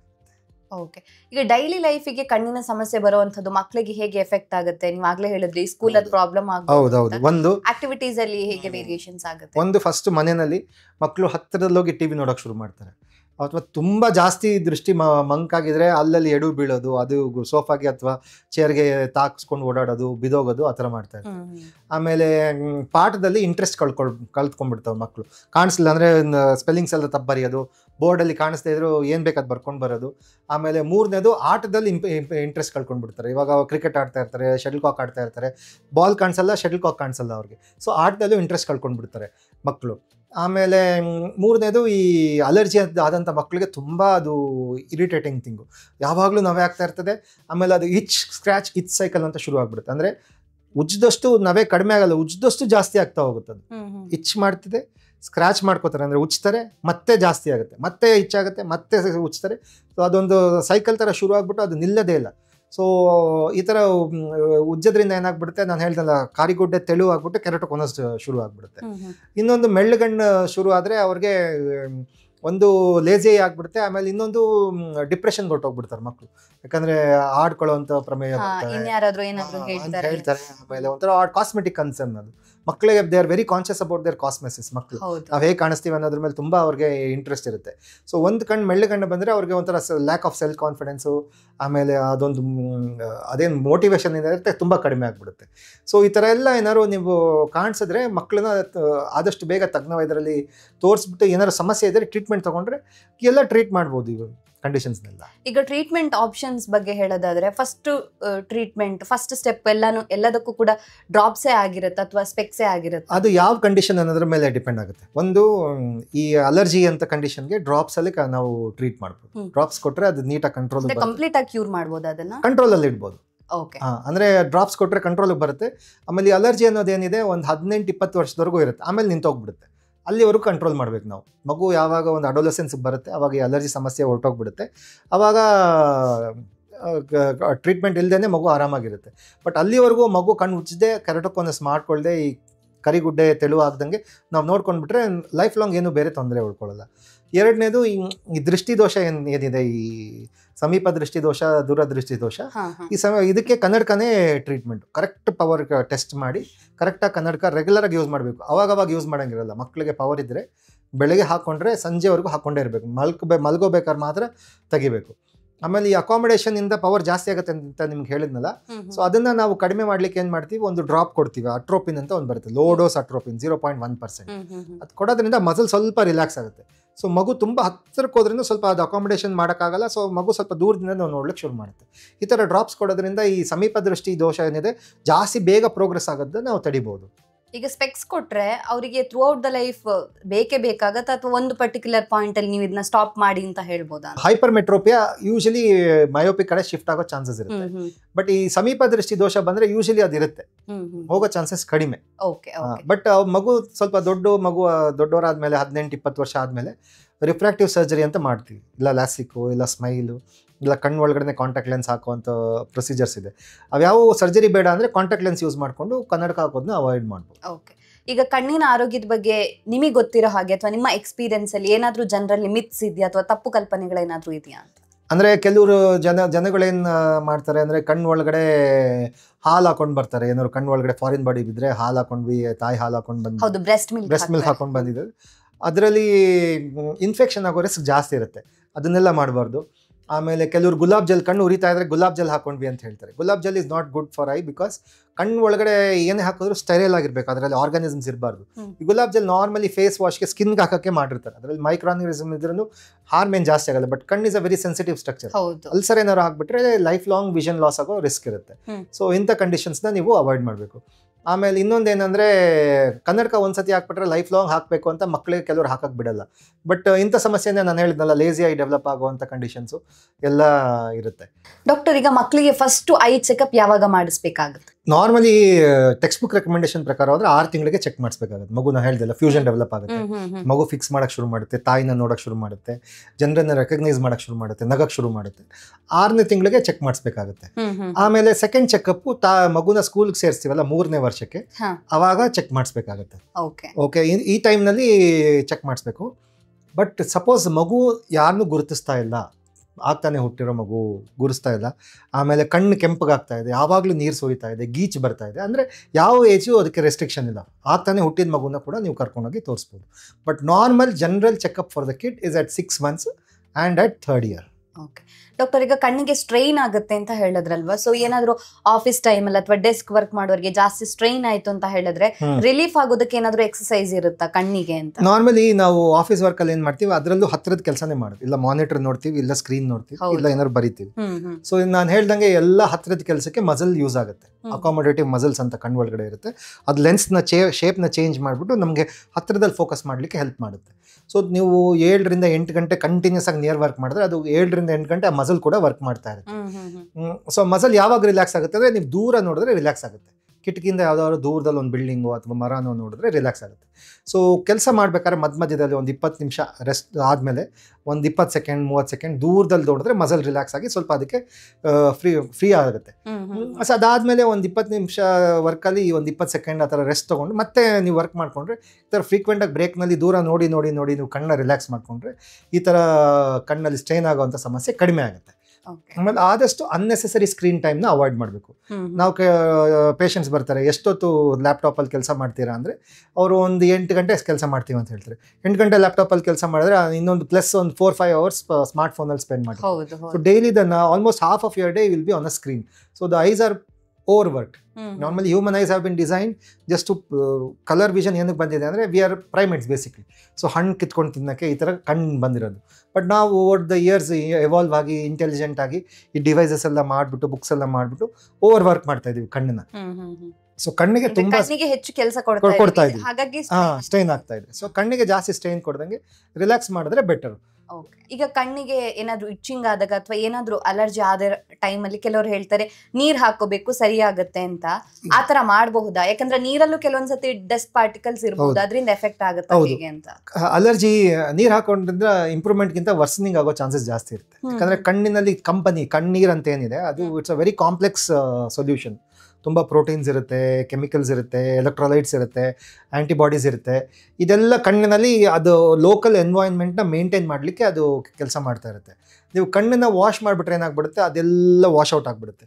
ಅದು ಮತ್ತೆ ಸಿಂಥಸೈಸ್ ಆಗಿ ಮತ್ತೆ ನಾರ್ಮಲೈಸ್ ಆಗೋಕ್ಕೆ 1-2 ಗಂಟೆ ಹಿಡಿಯುತ್ತೆ.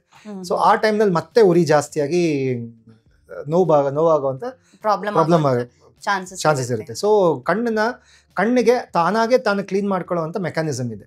ನಾವು ಕಣ್ಣಿಗೆ ನೀರು ಹಾಕಿ ಕ್ಲೀನ್ ಮಾಡ್ಕೊಳ್ಳೋವಂಥ ಅವಶ್ಯಕತೆ ಇಲ್ಲ. ಸಪೋಸ್ ಕಣ್ಣಿಗೆ ಏನಾದ್ರು ಧೂಳು ಬಿತ್ತು ಅಂದರೆ ಸ್ವಲ್ಪ ಮನೆಯಲ್ಲಿ ಎಮರ್ಜೆನ್ಸಿಯಾಗಿ ಆರೋ ವಾಟ್ರಲ್ಲಿ ವಾಶ್ ಮಾಡ್ಬೋದು ಅಷ್ಟೇ. ಟ್ಯಾಪ್ ವಾಟರ್ ಅಲ್ಲ, ಆರೋ ಫಿಲ್ಟರ್ ಇರುತ್ತಲ್ಲ, ಆರೋ ವಾಟ್ರಲ್ಲಿ ಸ್ವಲ್ಪ ವಾಶ್ ಮಾಡ್ಕೋಬೋದು. ವಾಶ್ ಮಾಡ್ಕೊಂಡು ಇಮಿಡಿಯೇಟ್ ಆಗಿ ಡಾಕ್ಟರ್ ಹತ್ರ ನೀವು ಬಂದು ತೋರಿಸ್ಬೇಕಾಗುತ್ತೆ. ಓಕೆ ಡಾಕ್ಟರ್, ಈಗ ಕಣ್ಣಿನ ಆರೋಗ್ಯಕ್ಕಂತಲೇ ಅಥವಾ ಕಣ್ಣಿನ ವಿಷನ್ ಅನ್ನ ಇಂಪ್ರೂವ್ ಮಾಡೋಕೆ ಅಂತ ಯಾವ್ದಾದ್ರು ಫುಡ್ ಇದೆ? ಯಾಕಂದ್ರೆ ಯೂಶಲಿ ಕ್ಯಾರೆಟ್ ತಿಂದ್ರೆ ಕಣ್ಣಿಗೆ ಒಳ್ಳೇದು ಅಂತ ಜನರಲ್ ಆಗಿ ಹೇಳ್ತಾರೆ. ನಿಮಗೆ ಗೊತ್ತಿರೋ ಹಾಗೆ ಅಥವಾ ಆತರ ಡೈರೆಕ್ಟ್ ಕನೆಕ್ಷನ್ ಏನಾದ್ರು ಇದೆಯಾ ಅಂತ? ಡೈರೆಕ್ಟ್ ಕನೆಕ್ಷನ್ ಏನಿಲ್ಲ, ಬಟ್ ಹೆಲ್ತಿ ಬ್ಯಾಲೆನ್ಸ್ ಡಯಟ್. ಯಾಕಂದ್ರೆ ಎಲ್ಲ ನ್ಯೂಟ್ರಿಷನ್ ಬೇಕು ಕಣ್ಣಿಗೆ. Balance diet is what we advise. But ಅದರಲ್ಲಿ ಕೆಲವು ಆಂಟಿ ಆಕ್ಸಿಡೆಂಟ್ಸ್ ಇದೆ, ಅದು very specific to the eye. Lutein and zeaxanthin ಅಂತ, ಅದು ಈ ಹಸಿರು ತರಕಾರಿ ಇರುತ್ತಲ್ಲ ಅದ್ರಲ್ಲಿ ತುಂಬ ಇರುತ್ತೆ. So daily at least 20% of your diet should be green leafy vegetable. ಇದರಿಂದ ಕಣ್ಣಿಗೆ ಏನಾಗುತ್ತೆ, ಲ್ಯೂಟಿನ್ ಜಿಯಾಜಾಂತಿನ್ ಮ್ಯಾಕ್ಯುಲಾನಲ್ಲಿ ತುಂಬ ಆಕ್ಟಿವ್ ಏರಿಯಾ. ಅದು ಪ್ರತಿ ಸೆಕೆಂಡ್ಗೂ ಹೊಸ ಪಿಗ್ಮೆಂಟ್ ಡೆವಲಪ್ ಆಗಿ ಹೊಸ ಫಿಲಮ್ ಪ್ರೊಡ್ಯೂಸ್ ಆಗ್ತಾ ಇರುತ್ತೆ, ಇಮೇಜ್. ಸೊ ಅದು ಮೆಟಬಾಲಿಕಲಿ ತುಂಬ ಆಕ್ಟಿವ್ ಆಗಿರುವಂಥ ಜಾಗ. ಅದರಿಂದ ಅದರಲ್ಲಿ ಈ ಡಿಜೆನರೇಷನ್, ಏಜ್ ಆದಮೇಲೆ ಡಿಜೆನರೇಷನ್ ಆಗೋ ರಿಸ್ಕ್ ತುಂಬ ಜಾಸ್ತಿ. ವಯಸ್ಸಾದಮೇಲೆ ಏಜ್ ರಿಲೇಟೆಡ್ ಮ್ಯಾಕ್ಯುಲರ್ ಡಿಜೆನರೇಷನ್ ಅಂತ ಏನು ಹೇಳ್ತೀವಿ, ಅದಾಗೋ ರಿಸ್ಕ್ ತುಂಬ ಜಾಸ್ತಿ ಇರುತ್ತೆ. ಆಮೇಲೆ ಈ ಸೂರ್ಯನ ಬೆಳಕಿನಿಂದ UV ಲೈಟಿಂದ ಡ್ಯಾಮೇಜ್ ಆಗೋ ರಿಸ್ಕ್ ಜಾಸ್ತಿ ಇರುತ್ತೆ. ಸೊ ಅದನ್ನೆಲ್ಲ ಕಡಿಮೆ ಮಾಡೋಕ್ಕೆ ಈ ಆ್ಯಂಟಿ ಆಕ್ಸಿಡೆಂಟ್ಸ್ ಕೆಲಸ ಮಾಡುತ್ತೆ. ಈ ಆ್ಯಂಟಿ ಆಕ್ಸಿಡೆಂಟ್ಸ್ ಯಾವುದ್ರಲ್ಲಿ ಜಾಸ್ತಿ ಇದೆ ಅಂದರೆ ಹಸಿರು ತರಕಾರಿನಲ್ಲಿ ಜಾಸ್ತಿ ಇದೆ, ಕ್ಯಾರೆಟ್ನಲ್ಲೂ ಇರುತ್ತೆ. But best source is green leafy vegetables. ಆಮೇಲೆ ಈ ಟಿಯರ್ ಫಿಲ್ಮ್ಗೆ ಎಸೆನ್ಷಿಯಲ್ ಫ್ಯಾಟಿ ಆಸಿಡ್ಸ್ ಬೇಕಾಗುತ್ತೆ. ಅಂದರೆ ಟಿಯರ್ ಫಿಲ್ಮ್ನಲ್ಲಿ 3 ಲೇಯರ್ ಇರುತ್ತೆ, ಅದ್ರಲ್ಲಿ 1 ಲೇಯರ್ ಫ್ಯಾಟಿ ಆಸಿಡ್ ಇರುತ್ತೆ. ಈ essential fatty acids omega 3 fatty acids ಈ ನಟ್ಸ್ ಬರುತ್ತಲ್ಲ, ಆಲ್ಮಂಡ್, ಬಾದಾಮಿ, ಗೋಡಂಬಿ, ಅಕ್ರೋಟ್ ಅಂತ ಹೇಳ್ತೀವಿ, ವಾಲ್ನಟ್ಟು, ಆಮೇಲೆ ಸಜ್ಜೆ, ಫ್ಲಾಕ್ಸ್ ಸೀಡ್ಸು, ಇದರಲ್ಲೆಲ್ಲ ಜಾಸ್ತಿ ಇರುತ್ತೆ. ಆಮೇಲೆ ಫಿಶ್, ನಾನ್ ವೆಜ್ ತಿನ್ನೋರಿಗೆ ಫಿಶಲ್ಲಿ ಜಾಸ್ತಿ ಇರುತ್ತೆ. ಅದ್ರ ಜೊತೆ ಈ ವೈಟಮಿನ್ ಎ, ಮುಂಚಿನ ಕಾಲದಲ್ಲಿ ವೈಟಮಿನ್ ಎ ಡೆಫಿಷಿಯನ್ಸಿ ಆಗಿ ಮಕ್ಕಳಿಗೆ ದೃಷ್ಟಿ ಕಡಿಮೆ ಆಗುವಂಥ ಚಾನ್ಸಸ್ ತುಂಬ ಇರ್ತಾಯಿತ್ತು. ಬಟ್ ಇವಾಗ ಇಂಪ್ರೂವ್ಡ್ ನ್ಯೂಟ್ರಿಷನ್ನು, ಆಮೇಲೆ ಗೌರ್ಮೆಂಟಿಂದ ವೈಟಮಿನ್ ಎ ಸಪ್ಲಿಮೆಂಟೇಷನ್ ಸ್ಕೀಮಿಂದ ಅದೆಲ್ಲ ಸಾಕಷ್ಟು ಕಡಿಮೆ ಆಗಿದೆ. ಸೊ ಈ ಕ್ಯಾರೆಟ್ನಲ್ಲಿ ವೈಟಮಿನ್ ಎ ಜಾಸ್ತಿ ಇರುತ್ತೆ, ಫಿಶ್ನಲ್ಲಿ ವೈಟಮಿನ್ ಎ ಜಾಸ್ತಿ ಇರುತ್ತೆ. ಸೊ ವೈಟಮಿನ್ ಎ ತಗೊಳ್ಳೋದ್ರಿಂದನೂ ಕಣ್ಣಿನ ಆರೋಗ್ಯ ಚೆನ್ನಾಗಿ ಇಂಪ್ರೂವ್ ಮಾಡಬಹುದು ಅಂತ. ಡಾಕ್ಟರ್, ಕೊನೆಯದಾಗಿ ಏನು ಹೇಳಕ್ಕೆ ಇಷ್ಟಪಡ್ತೀರಾ? ಕಣ್ಣು ಒಂದು ತುಂಬ ಸೂಕ್ಷ್ಮವಾದ ಅಂಗ. ಆಮೇಲೆ ಅದು ನಿಮಗೆ ಪೂರ್ತಿ ಜಗತ್ತನ್ನೇ ತೋರಿಸುತ್ತೆ. ಸೊ ಅದರ ಆರೋಗ್ಯನ ಕಾಪಾಡ್ಕೊಳ್ಳೋದು ನಿಮ್ಮೆಲ್ಲರ ಜವಾಬ್ದಾರಿ.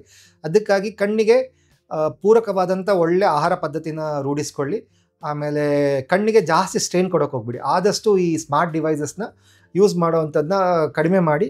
ಆಮೇಲೆ ಕಣ್ಣಿನಲ್ಲಿ ಏನೇ ತೊಂದರೆ ಬಂದ್ರೂ ತಜ್ಞರನ್ನು ಸ್ವ ಚಿಕಿತ್ಸೆ ಮಾಡಿಕೊಳ್ಳದೆ ತಜ್ಞರ ಸಲಹೆ ಪಡೆದು ಮುನ್ನಡಿಬೇಕಂತ ನಾನು ಅಡ್ವೈಸ್ ಮಾಡ್ತೀನಿ. Okay, thank you so much doctor. ನಮ್ಮ ಇವತ್ತಿನ ಕಾರ್ಯಕ್ರಮದಲ್ಲಿ ಸ್ಪೆಷಲಿ ಮಕ್ಕಳಿಗೆ ಯಾಕೆ ಕಣ್ಣಿನ ಪ್ರಾಬ್ಲಮ್ ಬರುತ್ತೆ, ಅದಕ್ಕೆ ಬಂದಾಗ ಟ್ರೀಟ್ಮೆಂಟ್ ಆಪ್ಷನ್ಸ್ ಯಾವ ರೀತಿಯಾಗಿರುತ್ತೆ, ಕಣ್ಣಿನ ಹೆಲ್ತನ್ನು ನಾವು ಇಂಪ್ರೂವ್ ಮಾಡ್ಕೋಬೇಕು ಅಂತ ಹೇಳಿದ್ರೆ ಡೈಲಿ ಲೈಫಲ್ಲಿ ಏನು ಚೇಂಜಸ್ ಮಾಡ್ಕೋಬೇಕಾಗುತ್ತೆ, ನಮ್ಮ ಲೈಫ್ ಸ್ಟೈಲಿಂದಾಗಿ ಹೇಗೆ ಕಣ್ಣಿಗೆ ಎಫೆಕ್ಟ್ ಆಗ್ತಾ ಇದೆ ಅನ್ನೋದ್ರ ಬಗ್ಗೆ ತಿಳಿಸ್ಕೊಟ್ಟಿದ್ದೀರಾ. Thank you so much. ನಮ್ಮ ಇವತ್ತಿನ ಕಾರ್ಯಕ್ರಮದಲ್ಲಿ ವಿಶೇಷವಾಗಿ ಮಕ್ಕಳ ಕಣ್ಣಿನ ಆರೋಗ್ಯದ ಬಗ್ಗೆ ಹೆಚ್ಚಿನ ಮಾಹಿತಿಯನ್ನ ಡಾಕ್ಟರ್ ಇವತ್ತು ನಮಗೆ ತಿಳಿಸ್ಕೊಟ್ಟಿದ್ದಾರೆ. ಆರೋಗ್ಯಕ್ಕೆ ಸಂಬಂಧಿಸಿದಂತ ಹೆಚ್ಚಿನ ವಿಡಿಯೋಗಳನ್ನ ನಮ್ಮ ವಿಜಯ ಕರ್ನಾಟಕ ಹೆಲ್ತ್ ಪೇಜ್ ನಲ್ಲಿ ನೀವು ನೋಡಬಹುದು.